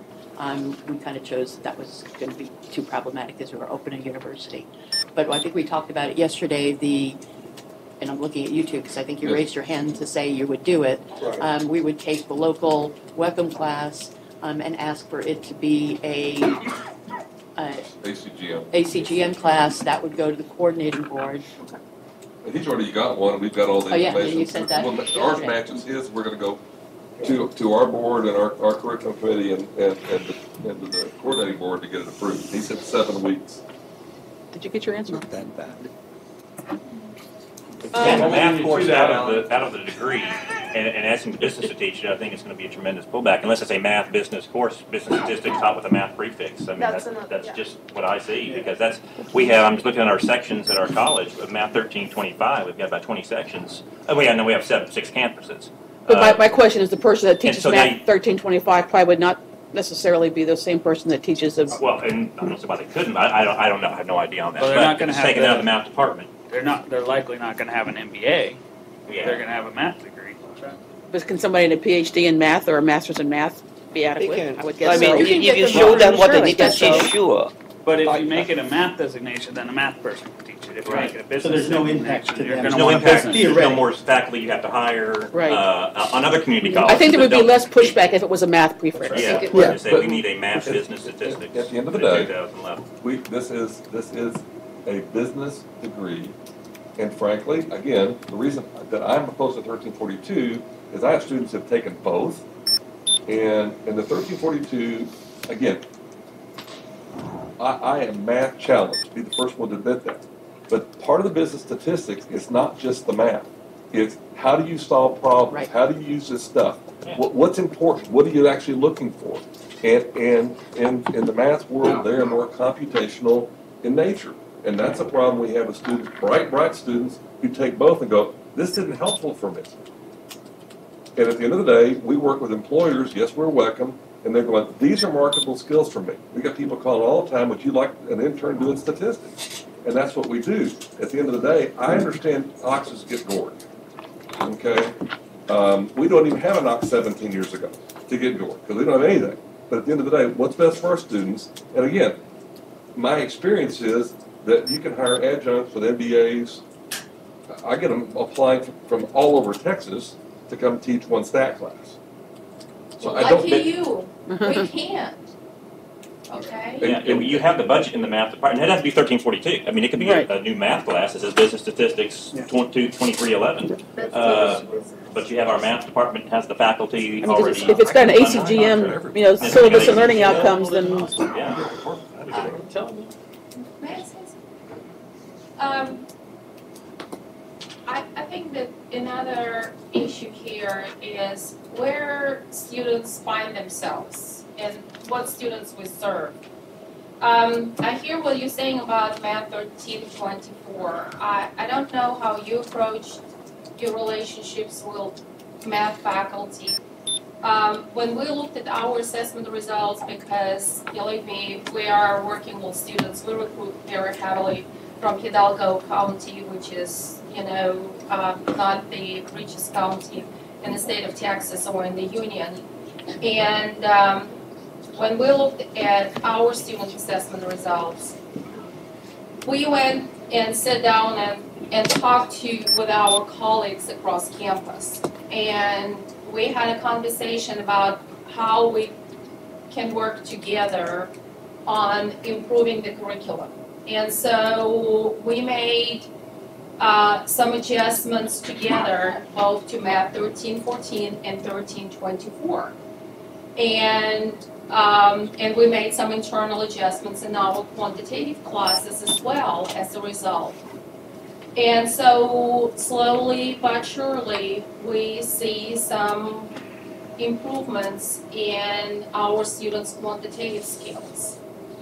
But our students are staying in our service area. That's the mission of our college. We serve South Texas. And I understand that all of us have a little bit different mission. I think we need to not forget about that either. Aspirations of our students, where they are going. And maybe not completely brush off some of the classes, and the relationship that we can build across campus. Okay, if we look at the prefixes that are up there, one of them is a math class. The rest of them all, well, I guess stat must be a business stat, a statistics math class. So that's ours. We have a couple economics, but most of them, a couple other stats. Arlington, you have a stats class that yours is in the stats department. Well, okay, so our stat class is taught out of the MIS department, which I'm in, so we're teaching that. That's not it? It's called, it's scroll down to the bottom. No, B-stat, we call it B-stat, B-stat, it's not Down, stat, it's down the B-stat. bottom. B-stat. Right there. Looking there. B-stat, 3321. 3321 and 3321 and 3322. A little bit more. Right. Right there. very, at the very bottom. UT Arlington. Yeah. 22 and 23. The roll number 20. Yeah, the 3321 and 3322. I teach 3321 myself, at least It's last year. B-stats. Okay, University of Texas is statistics, is stats. Yeah, B-stat. So we teach it out of the business school. Is that the question, right? Yeah, I was just trying to look at the ones that have So if I in the actually room look that- at his what is class AJ? syllabus, it's actually very similar to 3321. So my guess is now my chair may not be happy about having more people teaching it, to find more people teaching. But if we're going to do this, basically, I think what happened is that you do the 3321 will become kind of like a lower division kind of class, The 2000 and level we one? may actually even have to test the student coming in to make sure that they understand stuff, and then we go to do the 3322 as a requirement. That's probably what. So I think. Texas and, Tech- and so the question is whether doing that is going to be more useful compared to what we're doing right now. What we're doing right now is that we're doing 1315 and 1316, which is equivalent. The 16 is equivalent to a business kind of calculus kind of class, and so at least in my view that this arrangement, at least for us, would be serving the student a little bit better particularly in terms of employment And preparation. skills and preparation. Texas Tech has a In the math department. Yeah, Can you and give we us have your- it like in the core of the lower division business. Okay, can you give us your, do you have any information about? No, I was emailing my the vice dean now to understand a little bit more about that class because I don't know too much about it and saying the syllabus. So as soon as I have information. Okay, so you haven't heard any, there hasn't been any pushback or Not that I know. deficiencies? No, or I think it's working. Math class, just math was Before teaching. coming here, I review everything that we were doing, and I don't have any information that these have a problem. I think it's working. To be honest, I don't think we have a huge problem to change it, but that's something that they will have to ask. 2345? Sorry? Are you speaking about the 2345? Yeah, we have the 2345. Yeah. I was there when that happened. Actually, that was a bad decision to move it into back department because they lost a lot of credit hours and money to the back department. It used to be part of the business school. I was a student there. Oh, yeah. We talked about it yesterday. Yeah. I don't know about that yet, but I can ask. They had problems scheduling faculty teaching those classes and all. Then they asked math department. They agreed readily, and then they pushed into math department. And then they regretted, the business school regretted losing all the credit hours and money. Yeah.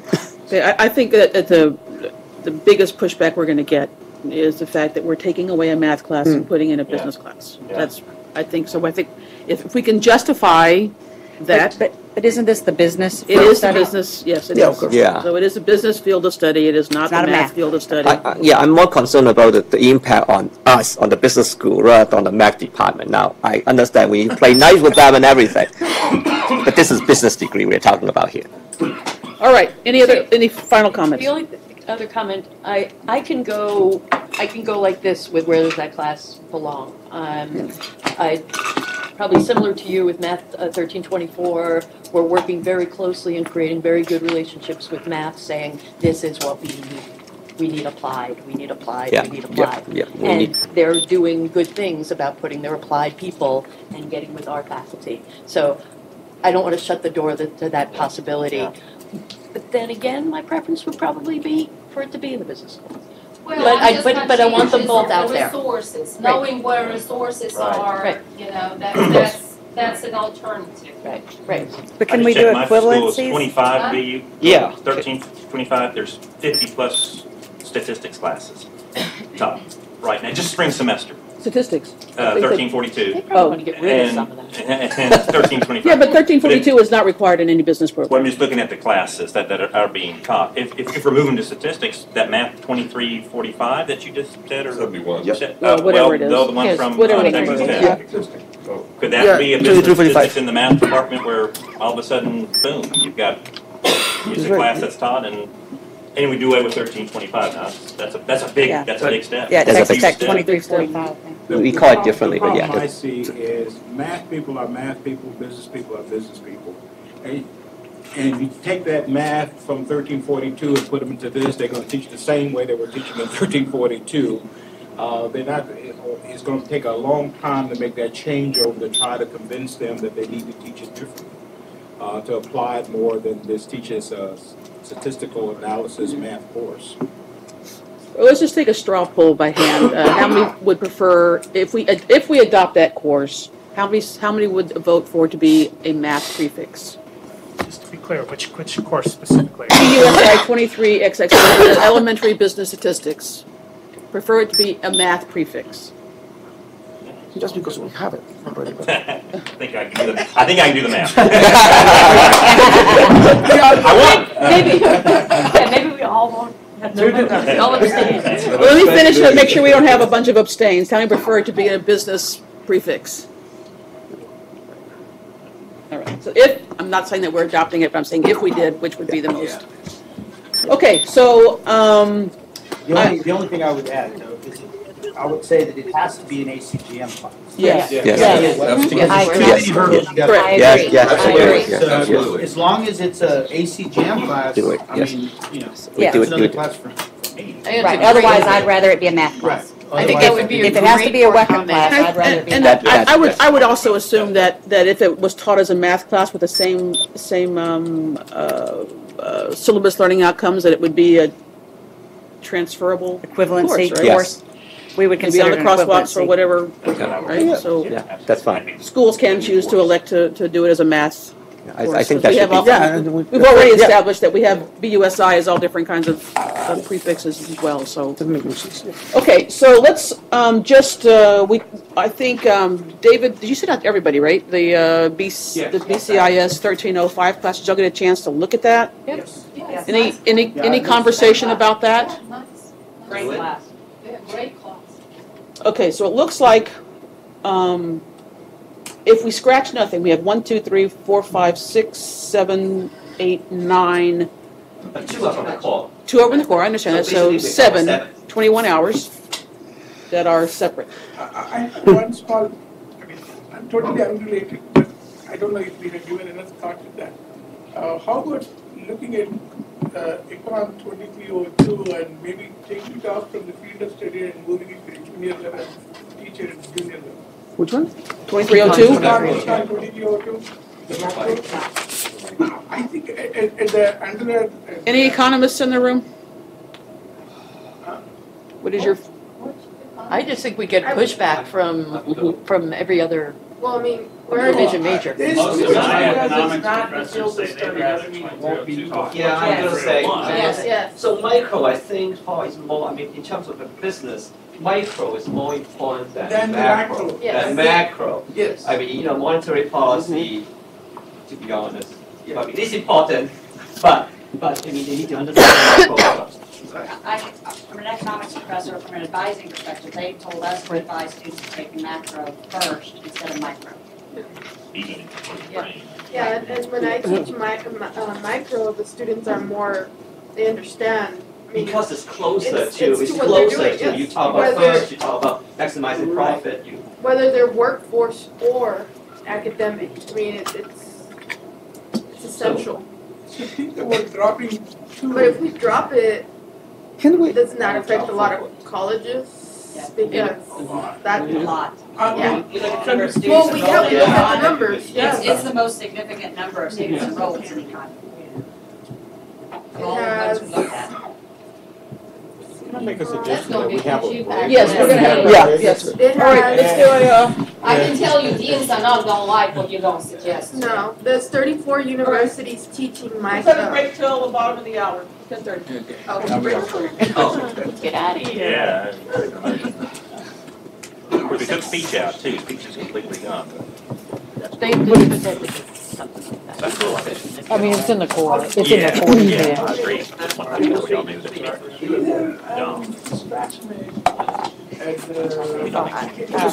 Well, either way, I got a information on this. And there's a 30-day period of commentation. And Here's the actual, I have the actual wording. I don't know. I think after the 30-day period, what I heard was that this group in one way, shape, or form has to review that stuff. I can email it to you for the record. Just that, I'll attach it to the recommendation. I don't know what our recommendation is. What does it say? About 3,000 versus 2,000 level? Well, it's complicated. Oh, It basically basically says them though on that there's the only a certain math number of hours that will count if they're a lower level. because like And for so us, you that's don't gonna have put to a have math a UI teacher class out to of sit a for job. the accounting exam. However, the content on the exam is covered. And so my accounting teacher said it doesn't But I seem would right to think- require a course that you need the content for the exam when the class will count. So that's the complicated part. And if you want me to include these, There's Yeah, I just thought it was gonna open up. I don't want to go there. But it's a double-edged sword. If it's not being taught as a high class or students learn things that are relevant, then, and I don't know, how do you just say the math?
Information, Raven had to leave. She had an airplane to catch, so she will not be back today. Also, we've had some problem with the microphones today. They've been flashing or beeping or turning red. We found out they didn't all get recharged quite properly last night. So if your gizmo starts beeping, if you hear it, I can't hear it over here, but if you hear it beeping, please let me know. Just wave your hand or something, and I'll come fix it and replace it, because apparently the beeping is really irritating to the people listening on the web. Or if your little lights turn red, or if something starts flashing yellow or something, let me know, and I'll replace it. Okay, so let's have just a very brief conversation about Econ 2301. My gut instinct tells me that we were going to have a lot of pushback at taking that out of the. There's so many sections of that. So just as a show of hands, those who think it should stay in, raise your hands. Stay in the field of study. Okay, so that's off the table. All right, so then we have the 1, 2, 3, 4, 5, 6, 7, 8, 9 courses, 2 of which would apply for the general ed core. That gives us 7 right now, which is 1 more than we currently have. Are you counting the business law class or not? I'm counting all the ones that are listed up there. So we got. Why don't we vote one for? If we want to keep it at the same number of courses that we currently have, we need to take 1 out. I said to consider dropping 2302, Econ 2302, No. not 2301. But we voted. We want to vote. We We want to can keep vote on those. that one too, but Okay, I think it's the same implications in terms of pushback about. No, I didn't mean to say that it should be dropped out of the whole program, but take it out of field of study and let it be taught at a junior or senior level depending on the need of the program. No. Which one? The 2302. No. That's where I was saying, most of my faculty would prefer the students to take 2302 before they take 2301. That's what I hear also. Yes. That's what we do. Yes. So, okay, okay, let's just do this from, I'm gonna go from down here, so this is where least controversy are. Let's see if we can make some decisions. Okay. Math 1324, show of hands keeping it in the field of study. That's the, yeah. That's Math 1324. The core part, right? Yes. Yes. Sorry. That would be a gen Apply ed to the core. class, or fulfill a gen ed core, 1324. 1324. All right. Let's start with Econ 2302. Show of hands, keeping it in the field of study.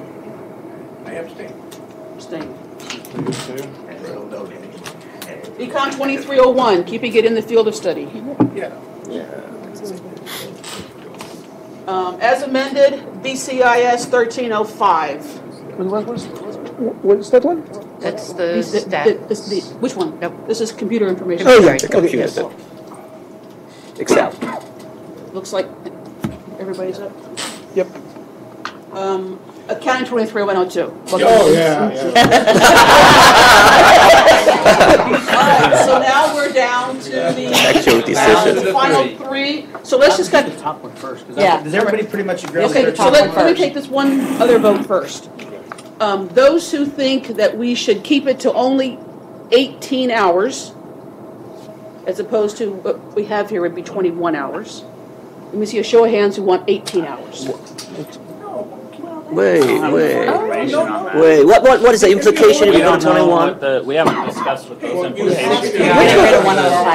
No, I know, but can we do 21? I mean, what? This is core. What was the implication? We want to just want to do 21. I don't want to keep the business. So law is class. it a question more of keeping the degree Okay. at 60 Okay, hours? but I'm. That's not an option, I don't think. Is that an option? Is it an option at all? Well, it could go over 18 if you have courses, one of two Overlapping. situations.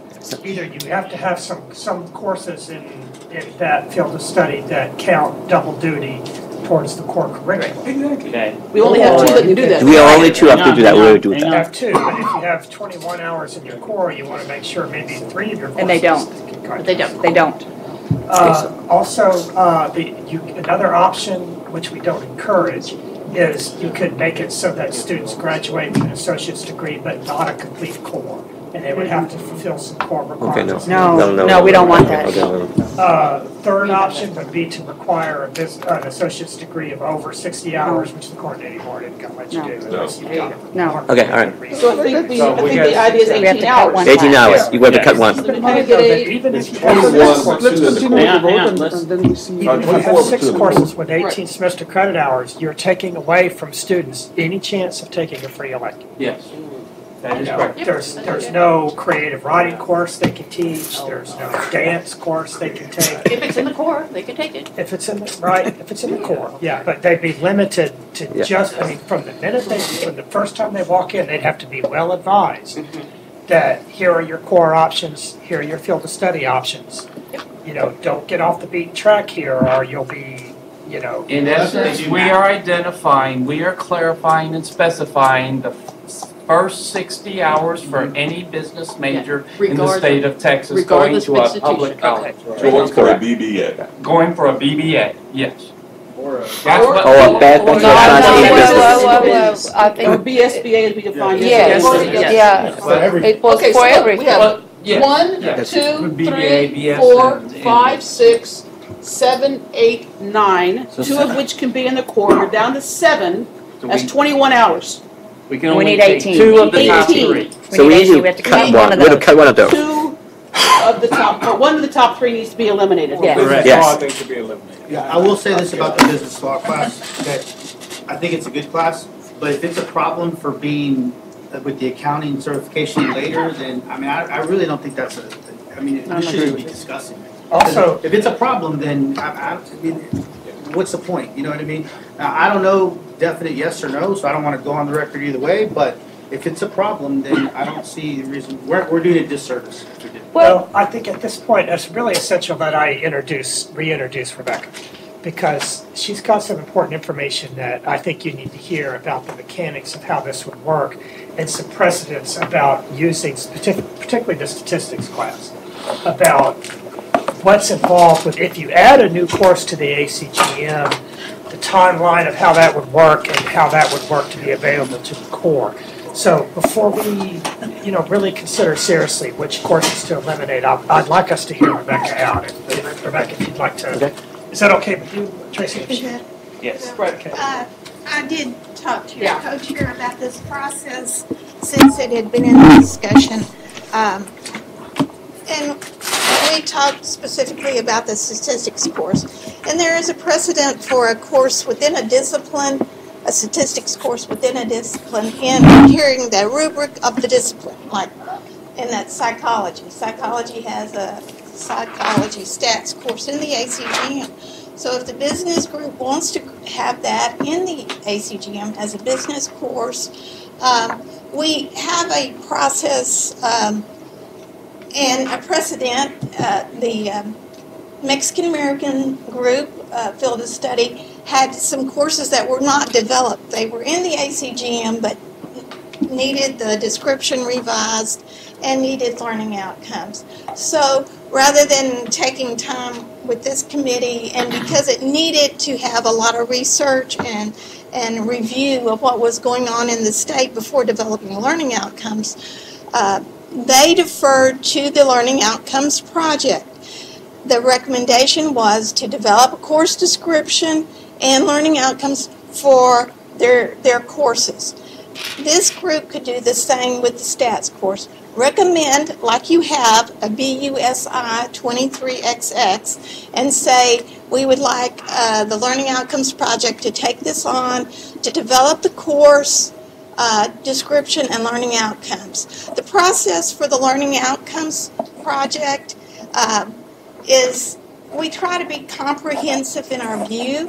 We would look at university syllabi, because this is where you're wanting this course to go. You're wanting it to go to a university curriculum in business. So that's where we need to be looking for what are they teaching, what are they wanting. So we would make a review of courses at the universities and bring a group together similar to this group, probably not as large, but there has been overlap of faculty with the Learning Outcomes Project. And it would be community colleges and universities equal representation. We would look at those syllabi and then develop the course. It is put out, the course itself would be put out for comment. And then, once again, revisions based on comments would be made, and it would go to the ACGM and the board.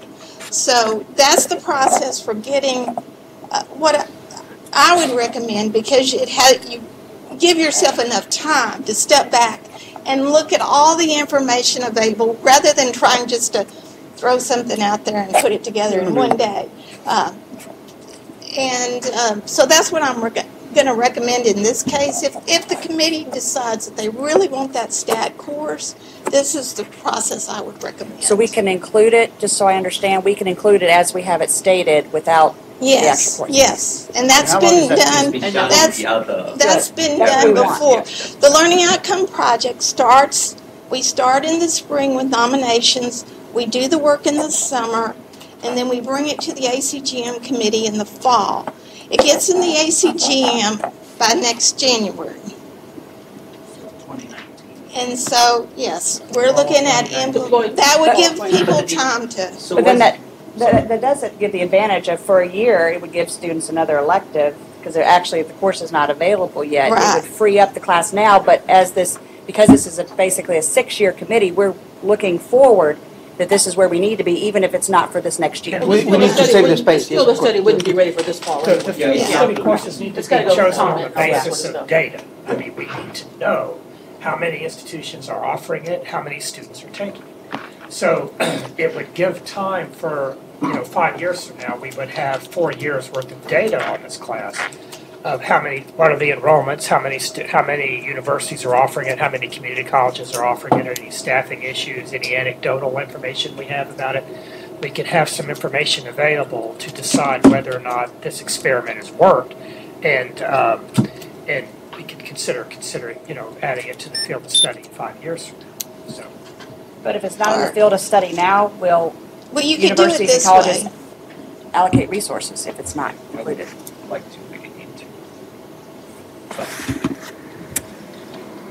So when is this going to be implemented? When is it slated to be implemented? Well, it couldn't go until this course was ready. Well, I understand that. It'll be next fall. Next fall. So This is there any coming way fall. that process Fall can be meet the implementation? No. No, I mean. I don't think No, that- we probably wouldn't bring in Yes. because of All the 19 with that class. Yes. With that guy. Yes. Yes. it would be in fall 19. Right. Yes. But that's the implementation of this field of study, it's fall 19. It would have to be. By our Yeah. definition, If we it would made have that to be. change. You could probably set No, the it'd be dates. fall 18, right? Be approved by the board. So now if the course isn't ready, But we won't have the course. But, the field of study will go into effect fall 18, but we can't put a course in the field of study that doesn't exist yet. Right. That's what I'm asking. Well, the board has approved this kind of thing before. They did it with architecture. So let's do that. Well, that's true. So we can make a recommendation. So that as soon as we could get it done and in the ACGM, but it's not going to be. So we can make a recommendation that the field of study does not go into effect until this course has been finalized. I don't see any reason why you Can I raise couldn't a make question, that. please?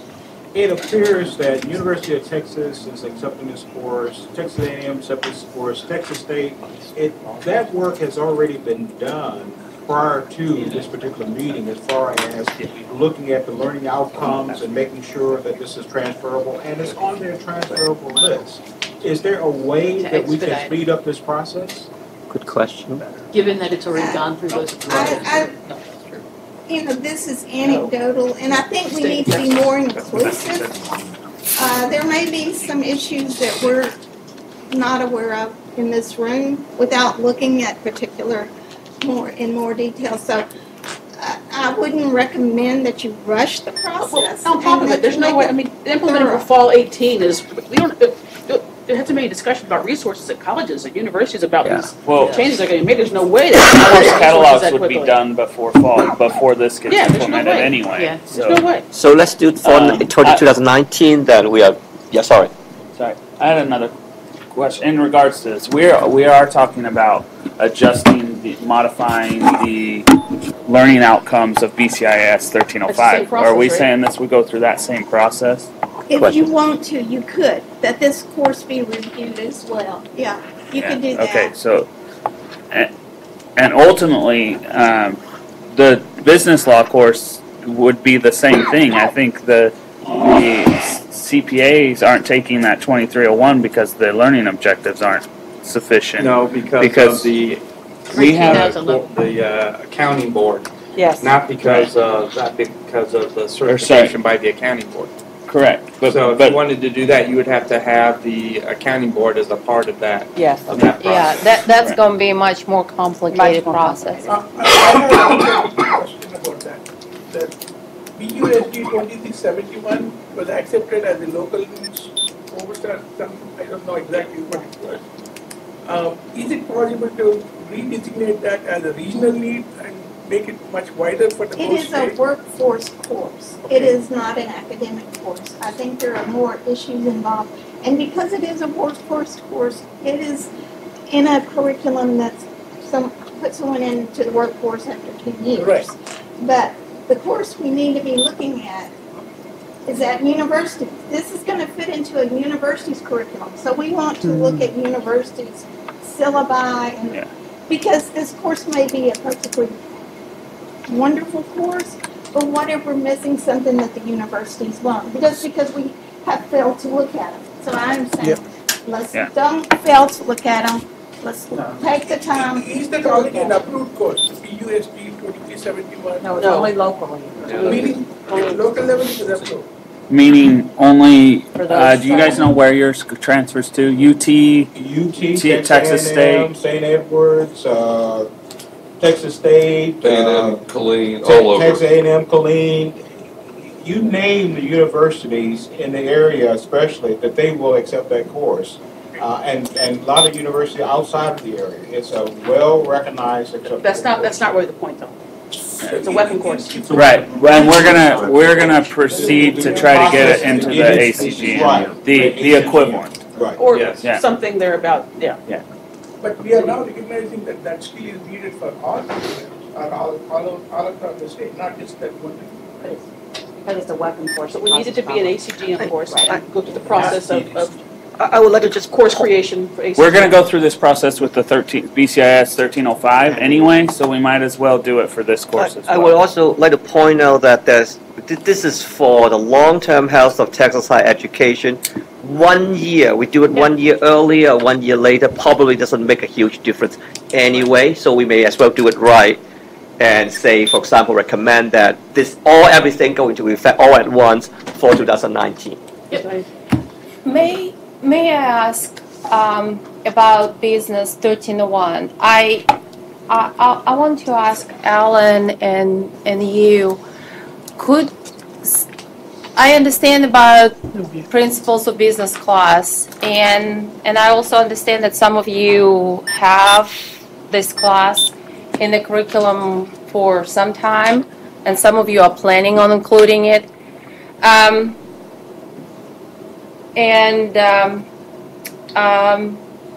Could this board make recommendation to have some kind of a form of this activity, not necessarily as a credit, but be included, not just this activity to be included without adding an additional credit hours, maybe? And well, let me hear me out, because what works for one school, we have data that proves that we might be more advanced than some of you are. And we know what works for you, for us. You might be at the beginning of the journey. We are already much more advanced, and we are trying to pass what you are trying to accomplish with the tools that we have at our disposal. So the decisions that you are making might be setting us back, some of the schools that are trying to move forward with this class. So what I'm trying to say is does this board have a leeway in recommendation of advisory nature of this class? And it will give us that swinging 3 hours that will not increase it to 21 and leave it at 18. The problem is that there's 15,000 students taking that course now. There is no problem, Carrie, okay? Because the number of students that are taking this course is actually declining. And we are taking, and our students are taking this class. It just does not have a designation of BUSI. It has a designation UNIV. Well, that's okay. And we are taking it and using it in a different number of hours. It's not 3, it's 1, and we're splitting it. And so we are past where you are at. We have been there. Okay? Our retention is 85%. So okay, well, that's great and wonderful. I think what the committee could possibly do is to make a recommendation, to word a recommendation such that you encourage students when they take their core curriculum options to take as much statistics as their institution makes available in the core curriculum. It's not about statistics, it's the principles of business. Yeah, we're talking Isn't there something different that you can do? If I'm reading the statute right, and I got people that know better than I do, but what it sounded like is the four-year institutions need to, academic institutions, need to accept this as your undergraduate group. And if you require a class that is not in that group, you can. But if I got the answer correctly from you, Alan, you would have to offer it as a 3,000 level class. So transfer students can come into you and have to take a business law 3,000 level class. We're not talking about business law, we're talking about the principles of business class. Yeah, I am too.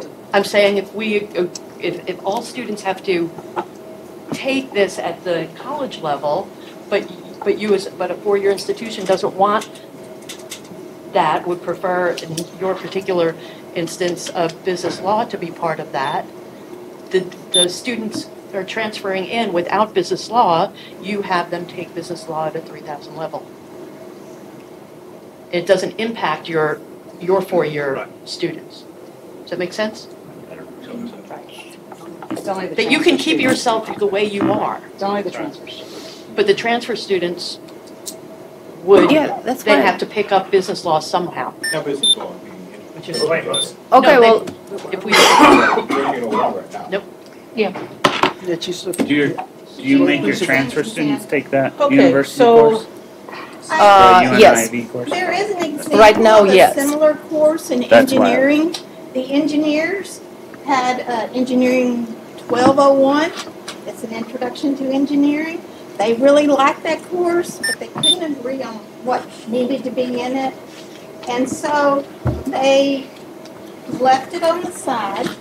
They didn't put it in their field of study because there was such disagreement about the placement or usefulness of it or how to use it.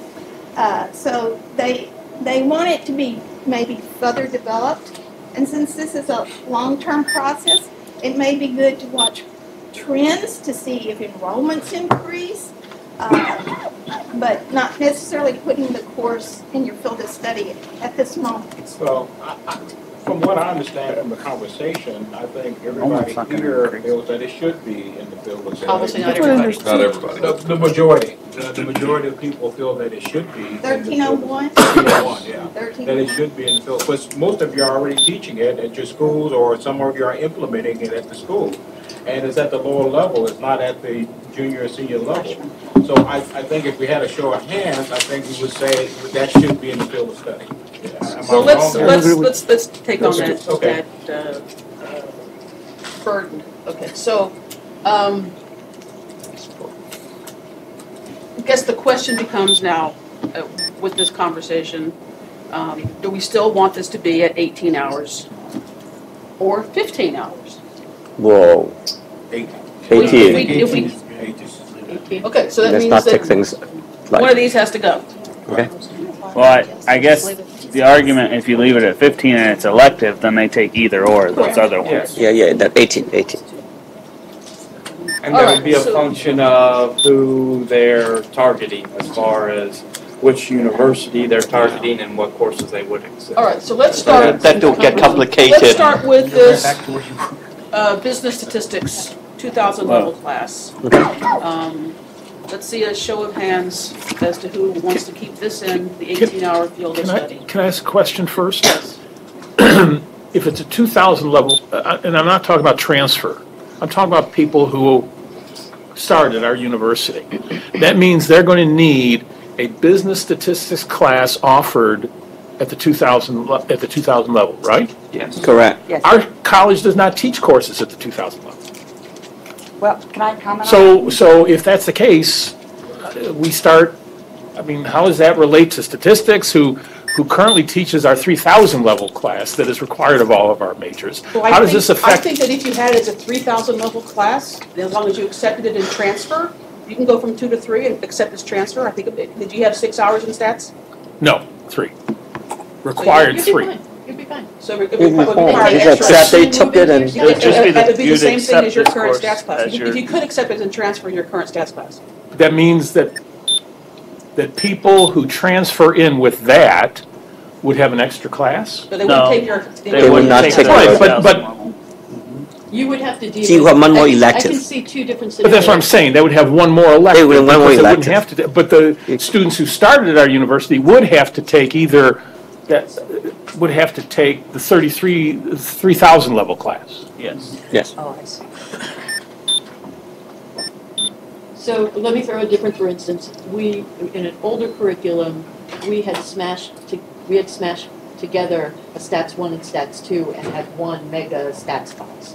So if we still had that and we approved this field of study, my transfer students would still go into that smashed together class because it would go above and beyond where this is ending. So I think you would look at what it is you're really teaching in that class, and if it is. Keep in mind that every student who comes in with a completed field of study has to have those 18 semester credit hours that we're giving in the field of study. But this is an upper applied level. towards But their it would degree. substitute This is an upper for their level 3000 level. Right, so if they complete a course in the field of study at the 2000 level, and you don't offer it at the 2000 level, you would have to take your 3000 level course and waive it for that student and give them credit for having completed that course. That's not what that says. Or no. Or you could give them credit for something else, but all 18 of those semester credit hours would have to apply towards the degree. I mean, For example, I was just reminding you that the institutions that accept the most transfers,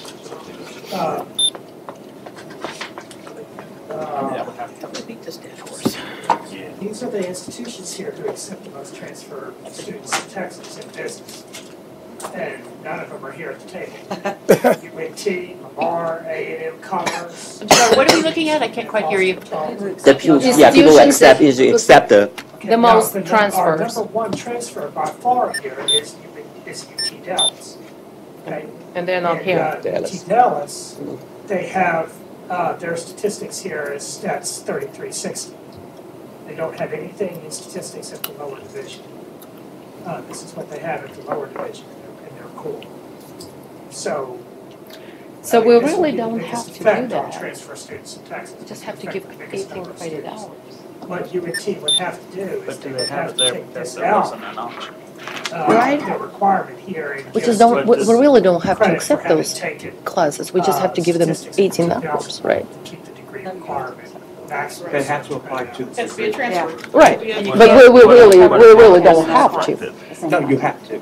apply to degree, but we don't have to give them for exactly the same It's classes. worth considering carefully is if you're making decisions about what. Isn't that what he said what are just a the minute ago? courses that are already being counted towards degree programs at the institutions that accept the most transfer students. Well, is it part of the process, once you make a decision, it's open for everybody to, and if Comment, they had a problem or they have an issue, then that's. We raise that's it. perfect. They'll raise Well, it. like I said this morning, you have to walk the fine line between here's what the field of study should be and here's what the field of study effectively is already being.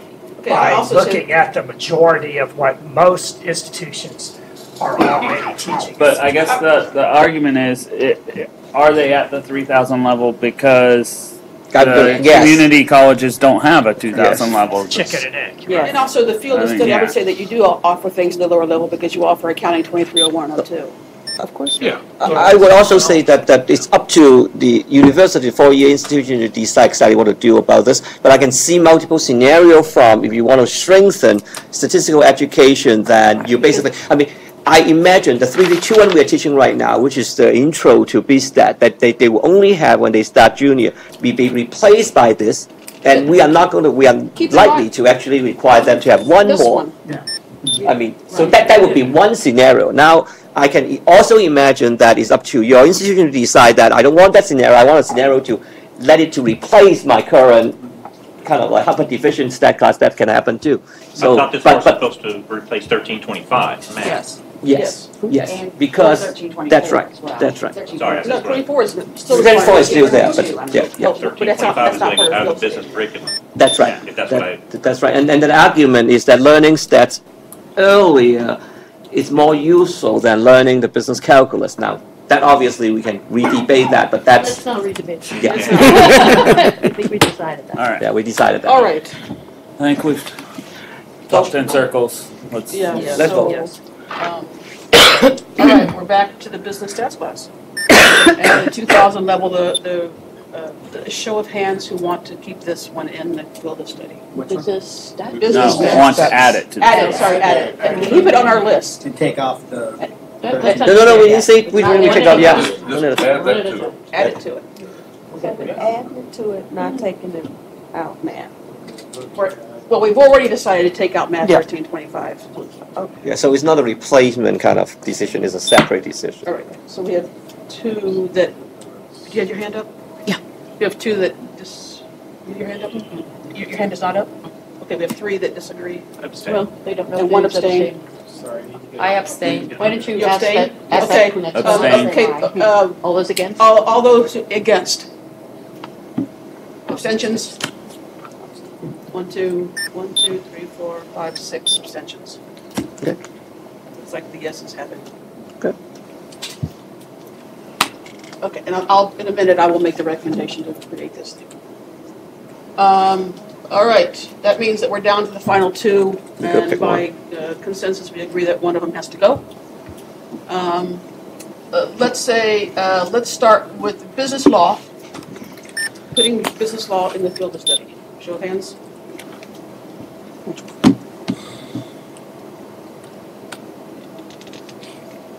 Looks like it's unanimous. Unless there's some abstentions. Well, unless there's a whole table full. Okay, principals, business, putting it in the field of study. Sure. Abstentions? Noes? 2 noes? 3 noes? Well, I'm. Are you abstaining? We have 1 abstention. I think it can be put in a different way. Would that be a no then?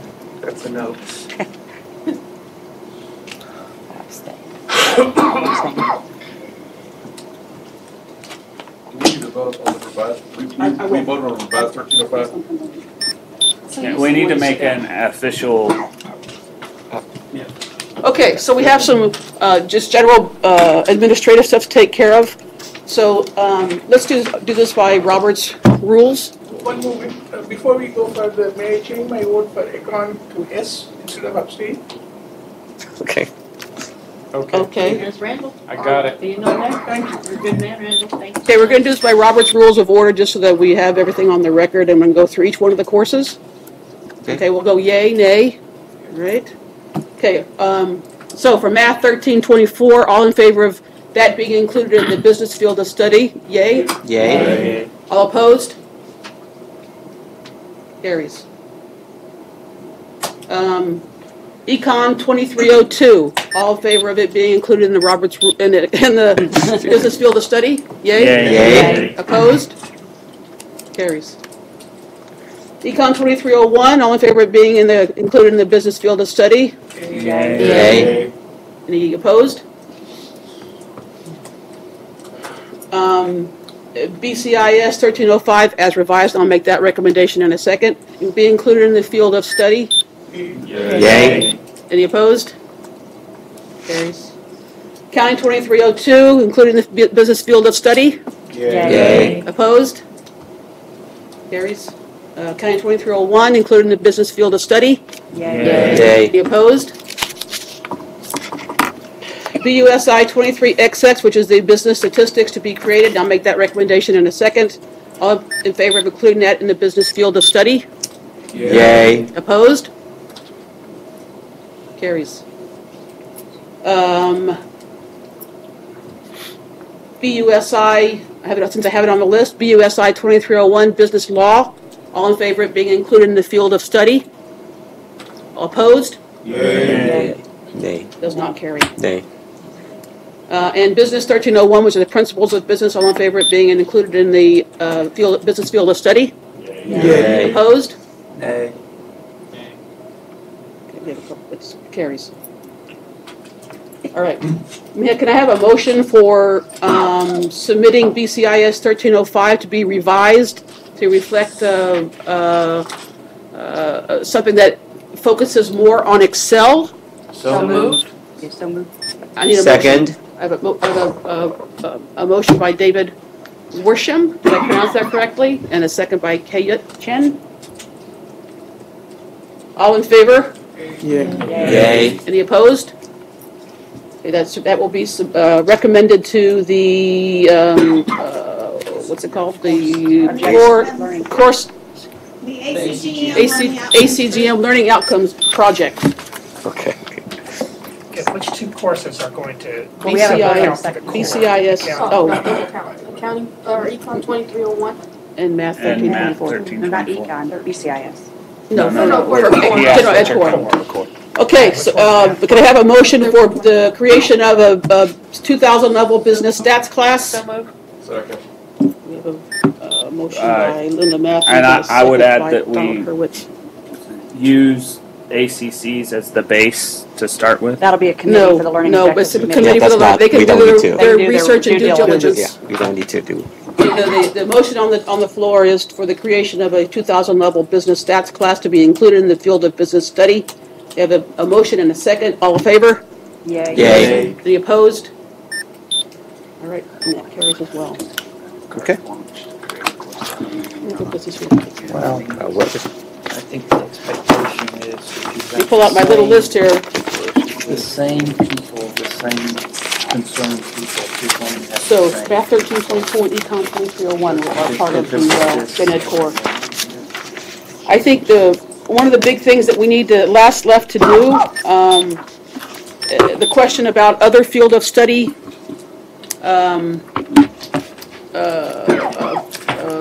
committees. We have one proposed for accounting. Did we take care of 1305? Did I miss that? Yes. Yes. Yes, we did. I've been sleeping with that one. Yeah. So we are. I didn't hear of a. Yes.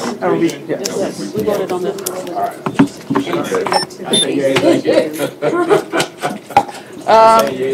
So we have the topic of other field of study committees that might be required. We have the suggestion of accounting, number 1. Number 2, business commerce. 3, economics. 4, management information systems. Is there a conversation about Whether they're needed. whether we need additional field of study? Now, we already agreed this field of study was for all BBAs. So Regardless if it's accounting BBA, Yes. if it's an economics BBA, if it's MIS BBA, this all applies for it. Yes. We're talking about things that may be a BS or maybe Yes. a BA or something. Yes. In one of these things, would we suggest that those 4 areas need their own field of study committee? Can I add one more? Business analytics. Does it need its I own? thought that we covered BS in I think here we need today. discussion Yes, of that. Talking non-business. She's talking to BS and accounting. I think the real question is, is there another field of study needed for something in business? Well, some of you mentioned yesterday about the econ. Yes, definitely econ is different. Okay, so I would propose that we are actually creating a BS in Business Analytics program right now, and I think that the field of study probably Sufficient? not or sufficient, different. We are, in fact, in our early conversation, we have not have it created yet, but in our early discussion of the degree plan, it's quite different from this. Particularly, there will be a lot more math than this. So Just one thing, I'm not from the computer science area, but I understand that computer information systems have their own field of study. I know at ACC, there's a field of study that certain four-year institutions had agreed to that particular field of study. So should there be a separate field of study for CIS? If it's not a BBA. Yeah. Yes. Yes. If it's a BS. So, may I ask a question? Alan, what do you, I know you're trying to do the top 25 programs.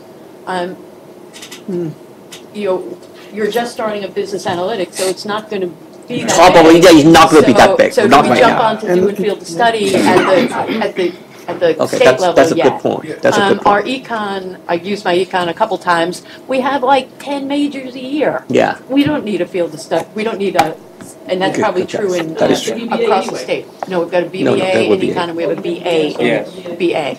So all of our, at least for us, our BAs and our BSs are very small, and I don't know that they're of interest.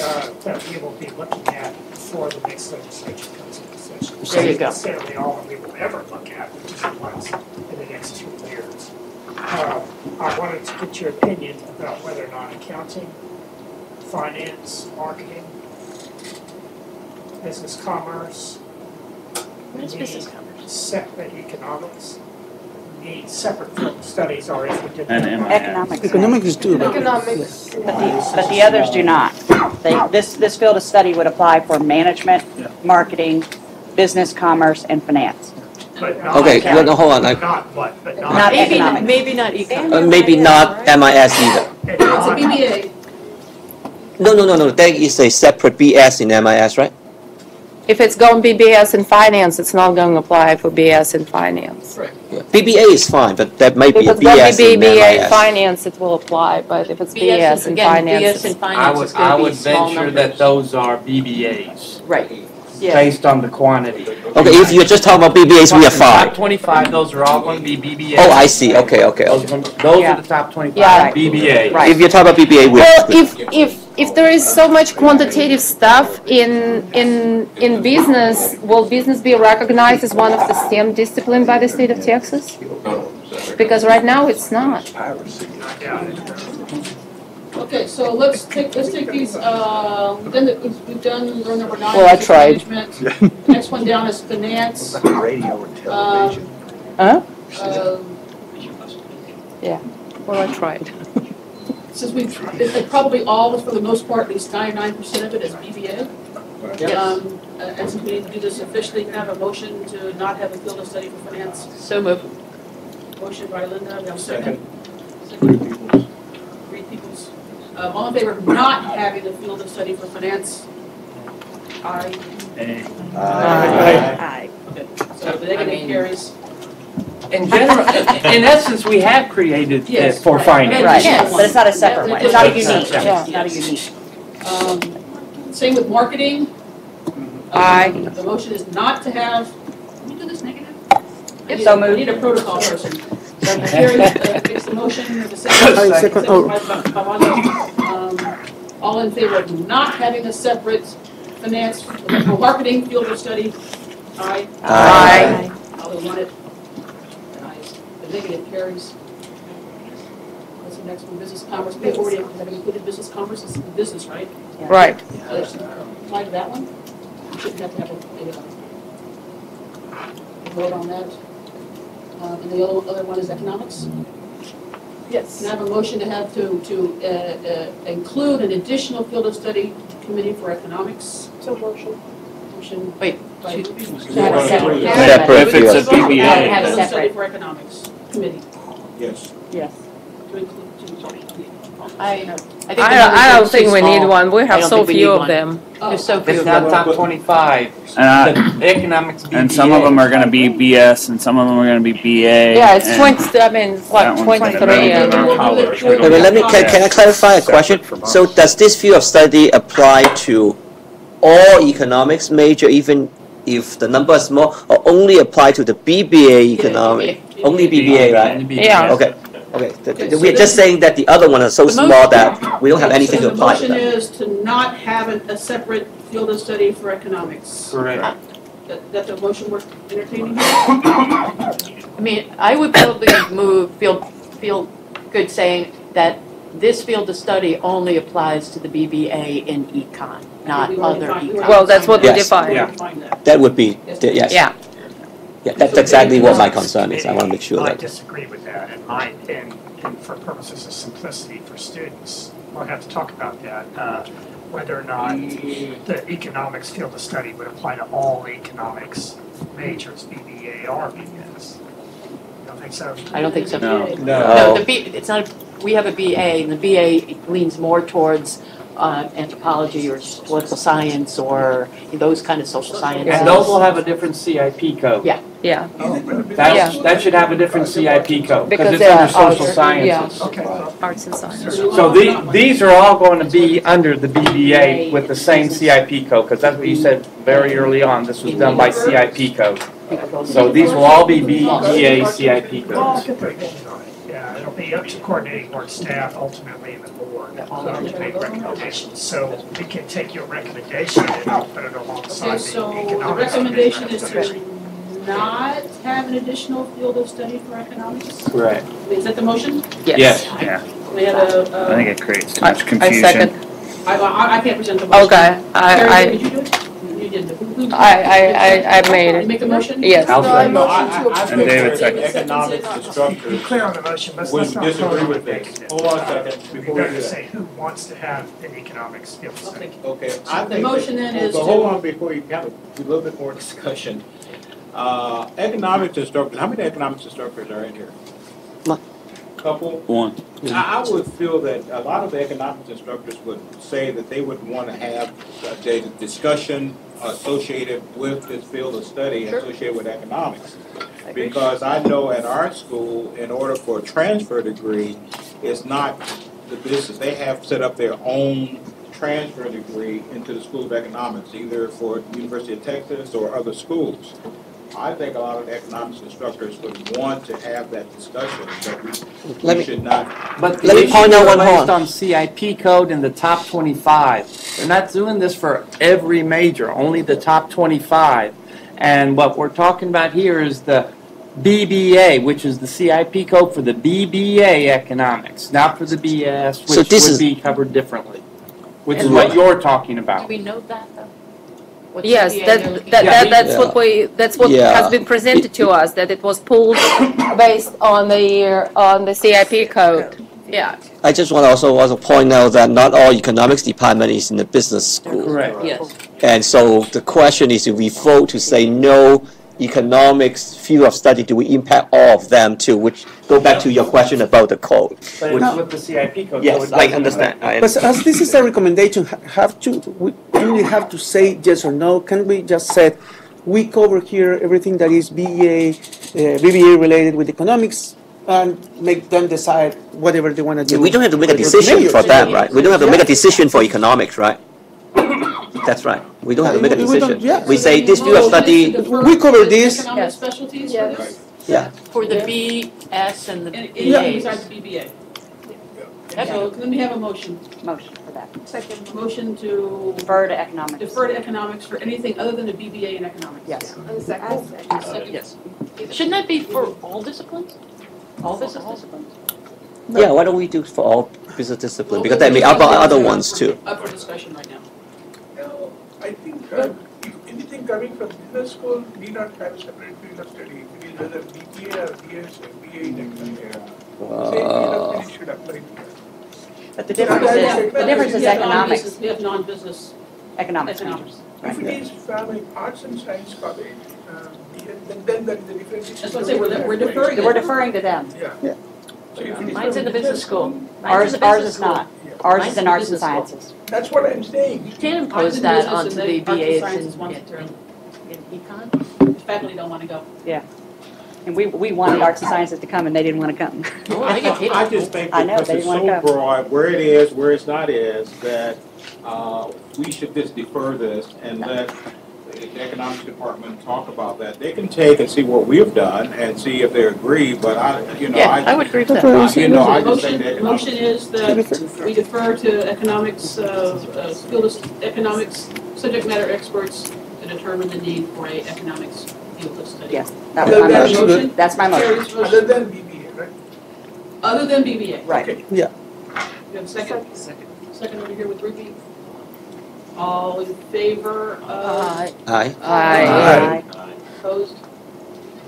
I'm opposed. What opposed? I still think that they What other should. business do we have to take care of? That's what we do. Randall, did you get one opposed? Randall, did you get one opposed? Okay, so MIS is a deviation is covered. Okay. Yeah. I don't think there is an MIS outside of the BBA. I have to check. I think we have Not a. MIS. We did. There could be. Did you vote on it? Yes, we did. No. Did we? I don't think we did. We did. Yeah, we did. You went to Oh, I'm sorry. Okay. You went to business and then finance and marketing. Where's Accounting's up higher. What's the conversation? We have, are there other kinds of BBAs? No, I think this field of study should fit for accounting as well. Are there accountings other than BBAs? Not Not ours. much. There is? I don't think so. I think we're included. Yeah. It's BBS. There are in that, what, that's master's. No, at Masters, yeah.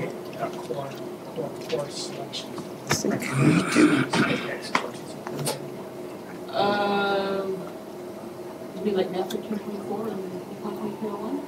Anything outside of those. Oh, we So those are talked the about field of studies. What do you think? Oh, okay, so the idea, the conversation, I guess, is now, are there any courses outside of what we recommend as a field of study that we want to suggest or recommend that students take? Within the gen core, ed yeah. So, are there particular English, are there particular? Public speaking, is that one we want to make a recommendation in the core? Yeah, keep in mind, that was speech 1321 was in the old field of Yeah. study. Right, that's what I said. It's important enough to include, so. So that's what I said, it's not in your core? You don't have a speech class in your core at all? The university core? That would surprise me, but, We do. I mean, some kind of public speaking 13, course. 15, 13, 21. Usually one of them is. They have Do you want to to be recommend a specific. 1321 as the speech component of the gen ed core? It's just a recommendation. It's only a recommendation, it's not a field of study. With 13, 15, just public speaking. It could be either, or, Yeah, it's a recommendation, could be or. it's just a recommendation. 13 or 21. It Both just depends or on which. one or You another. know, we're telling folks a lot of what they have to do. Right. And I think it would be a bad idea to let them advise their own students and let them advise their students what they Okay, need so. best. Since when? Is there a motion to recommend 13, 15 and 13, or 1321 as a gen ed core requirement? Is there a motion for that? We already Yeah, have 13, 15. Sherilyn makes that motion. Speech. It's an or, speech 13, 15, or 1321. Randy second. Randy seconds it, so that's a recommendation, 1321. As a gen ed core requirement, gen ed core speech requirement. What's that category number of speech? Let me back up. Are you saying that this is the speech There, I can tell you. requirement? No, I no know ours. recommendation. Just a recommendation. The This would be language put would be into the something core. along the lines of, the committee recommends that students have public speaking experience, where, when courses are available at your institution for core offerings, we encourage students to take. So we don't have to put the specific course, Right. just that it have to be a. Just public speaking, so. Yes. And that gives them freedom to figure out which class that So we fits. could say public speaking or personal communication, so it Yes. can be Yeah. negotiation maybe or something Is it also. going to be part of the 42 hours? No. No. Yeah. No, yes, it would be part of the 42. No. It's not, Yeah, part of the 42. they're gonna advise them to take it, but it's not, That's yeah, up it's to part each of the university, 42. each college to figure that out. Well, we have 13. Okay, we don't advise our students to take it. Any other courses that you think No should recommend as part of the gen ed? So I would want to see that it's mandatory that it be part of the No, 40. It's not mandatory, it's a recommendation. Can we put back the math on the recommendation list? The, the 1325? I mean, is it, How are you gonna recommend that in the core when you're already having them You take that voted against 24 it. for the core? You just voted against it. yeah, but if folks against it, it's a choice, right? But I would like them to as much as possible. You just had to change your But- part. but- You have to take 18 hours of math. See, they're applying that 1324 up here in the core already. Tracy, I'm gonna jump There's out nowhere there. for them to On the put the speech. 1325. No, but not as a core, right? You recommend them to take it at some point. This is about recommendation. What's been good for me to see during this meeting is this general consensus or feeling about applicability, and I think that's great. However, in 25 years in the private sector before I started teaching, I gave very few speeches, but I gave tons of presentations. And in the last, I'd say the last 5 years, there were 1 or 2 a week at the corporate level and at the mid-management level, every week with a 10 or 15 minute PowerPoint presentation. And this has to do with training also. Carrie knows that their one PhD program at UT Tyler has to do with training and development. So one of the courses I would like to throw out there for consideration for the future is, and it's called 2 things. At the university level, some people call it business communications. At the community college level, business report writing and correspondence. This course has 5 core objectives that are measured. No. Just 1320? No. They're BCom classes. BCom is BUSI 2304, or it's BCom at the university level. They're equivalent. And the reason being is that course, you can measure 5 of the 6 core objectives every year, and the students that take that get everything from, once again, we were talking about overall, get everything from computers, the teamwork concept, the oral presentations, the written component. So it's just a super well-rounded course, and they also get into presentations, both individual and corporately as a team, which is something that I saw in the corporate sector before I left become an every week expected skill. And for those of you who get your freshmen into 1301 or something like that, how many of you go through the process of breaking them down, getting to know them so that they'll actually communicate, right? And one of the things we found is the teamwork concept works fantastic for bringing them out and getting them to communicate. I would quote the NACE once again with employers and colleges saying oral communication and written. 60% of the CEOs in the U.S. say that they can't find people who can write. So just for consideration for the future, one of the most well-rounded courses at some community colleges, it's used as a capstone course for their business program and for assessment purposes. So just throwing that out. Can you get a recommendation you want to put forward for? I would. I'd like to recommend that we consider including BUSI 2304 in the core. In study or in business core? No. Program. Recommend students take that course or yes. That course. Is it available in the core? It's good. It's a good core course, and I'd like to recommend that it be considered in the core. You mean Gen Ed core? Yes. Yeah. Yes. Yeah. The 090 Is that course taught mostly at a junior level? Is that And most of the college, junior level business communication. I hate, I keep bringing up accounting, but that is a requirement by the State Board of Accounting. But again, it must be a junior or senior level course. It cannot be a sophomore or freshman course. It is being taught as a sophomore level course and at a school where they have a 5-year accounting program. Well, the State Board says it must be a junior or senior level course unless it's been approved. Now, it's been approved by the State Board, and they will accept it, but there's a whole list. You can go out there on the internet and look at every college in the state of Texas and what courses they accounting's so difficult. Maybe. Yeah, Keith, you go on in the same problem as will business law class, will BizCom class, and another thing is many schools use it for SACS purposes, for SACS accreditation as one of the initiatives. Usually business writing is going to be one of the initiatives. And so you have a writing intensive class Or technical communication. class. And so you run into this accreditation as well. And so we will open another can of worms. Well, I would like to say this about that technical writing course that some colleges are accepting in lieu of that. That is a watered down version of BCom because they have some people that they want to get on through. It used to be to write manuals and those type of things. And now they've got them copying business communications or business report writing with this technical writing. Horrible course, in my opinion.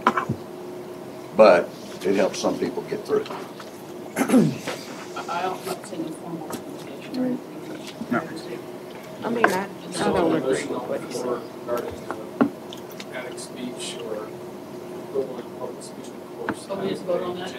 Or requirements of that. Speech 1321 or 1315 Recommendation. recommendations. Recommendation. Still motion, still. I think it's important for whatever class it's included or recommended. Is it both 1321 and 1315? No, either or. You could also add Presentation. communication. Just to cover Yeah, we can add it to that. Yeah, that's 1321 though, right? It's not 1301. We have 1321 in ours. 1315 is public speaking, 1321 is business. According to what he's even said, it's, it's the 1321, the business speech, is what gives the presentation. Yeah, the presentation is important. Most now the business professional speech they do some, but most colleges are accepting either or. Correct. Right. 1321, Yeah. 1315. We're making a recommendation for what they should take. Although technically they can, Take what they want. take whatever they want in that category, I guess. So, I'd say- what do you want, somebody I'd make a say we motion. leave it alone. It's been motioned. Let's vote. Discussion, vote. 1315, 1321 are equivalent as a general ed core requirement.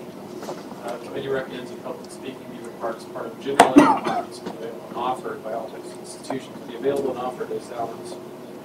And we have discussion. Okay. Okay. You have a motion, please, Commissioner. Let us hear from the community colleges if they already have a capstone type course that you are suggesting. Are they currently using any specific course as a capstone course where they? Ours is not a capstone, we have 3304. They're talking about community colleges. Oh. We don't have capstones for academic courses, for our academic programs. We have capstones for our WECM, but not for our. I will say this: when Sachs came in, Yeah. when Sachs came in for reaccreditation, I was pulled in because I've also got the general business program, and I had the leading to BBA program, which is the transfer.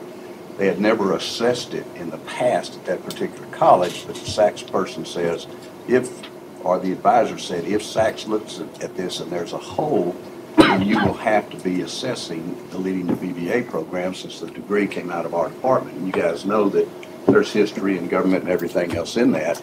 I used, and when they told me I was going to have to do that, I used a capstone course as the assessment tool, and it worked very well, and Sachs was pleased with that. That's true. Usually the end of the program, the summative assessment is best done at the capstone level than very quickly. Right. So that point is fine, but what I'm asking you, is there a requirement for the 2-year programs to have a capstone? Nope. No, not academic. So we have a motion on the floor that is, we recommend 1315 or 21, speech 1315 or 21. 1321. As part of the Gen Ed core. We have a The motion on the recommendation floor. is, Motion and seconded.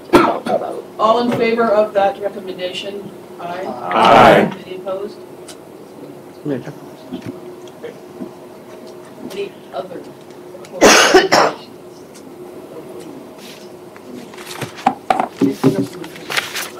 Yes, for open meetings regulations, the committee shouldn't be voting on anything in a formal vote without it being a public meeting, broadcast or available and all this. So the steps that remain is I need to write this all up. I need to write up the wording of the field of study. I need to write up the wording of the recommendations. I've got templates for that.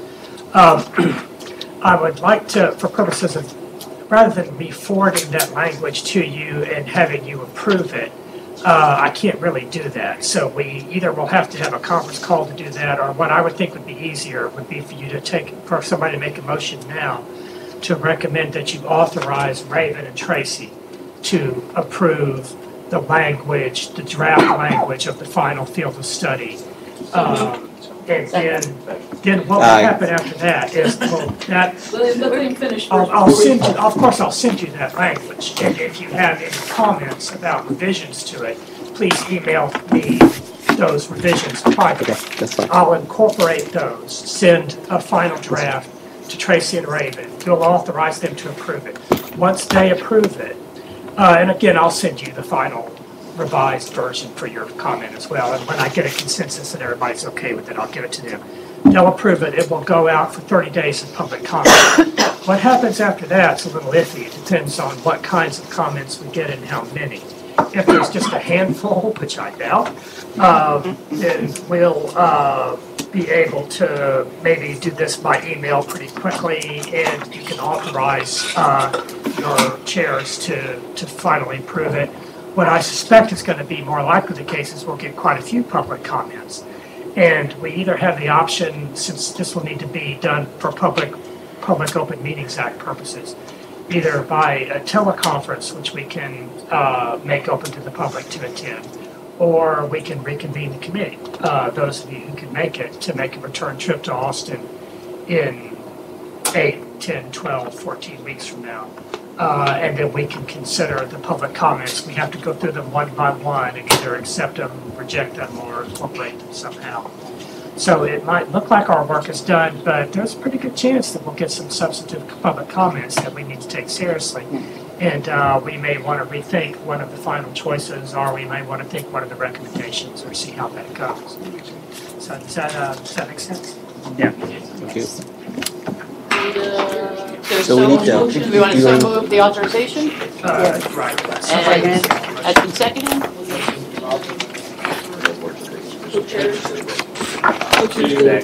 So the co-chairs to Approve the summary on wording. Field study The wording. as amended by input and coordinating work study. Well, right, the committee will be, so this is the trick, the committee won't be making decisions. No, Because of open meetings act. So the committee will be advising coordinating board staff on editing the wording. With input from us. Right. And then I'll give final them, language will be approved by. that's true. Right. And then that will be the version that goes out for public. That's my motion. Yeah. No, that's my second. Hold on a second, we gotta get him to read this out to make sure we got the wording correctly. It could be simple, it could be something like the committee authorizes the co-chairs to approve the final wording. Okay, here's some wording for you. The motion to authorize co-chairs to approve final wording of FOS documentation pending input of THEC staff. Okay, we have a motion. Linda, did you motion? Did you put the motion on the floor, Linda? Carrie seconded. All in favor of this motion? Aye. Aye. Opposed? Thank you very much. Okay. I have one question before you move on. In the meantime, if this takes 6 to 8 weeks or something, can we make sure our classes are slotted in the spring program? Like, are we gonna have to, I just don't want to see us miss the window for the learning outcomes. That could go on simultaneously if we don't have approval? Follow my question? I don't want to lose a year. Yeah, I think that can be done. I mean, it works for the Mexican American field study. Those schools weren't developed yet, and their field of study was approved. Yeah, I'm afraid our field of study won't be approved yet, and your spring We want to miss your cycle spring will meetings. start. Your spring appointments. We'll try to, we can't anticipate your Sure. ability, we'll try to get this done in I a timely way. appreciate it. Can I have a motion to adjourn? Adjourn. Motion by Randy, second. Balaji, all in favor? Aye. That's what I was asking. Yes, I was watching. yes, that would be very helpful if you're ready to leave me your final cost estimates, that'd be great. If you want to take it home and include your mileage and food between here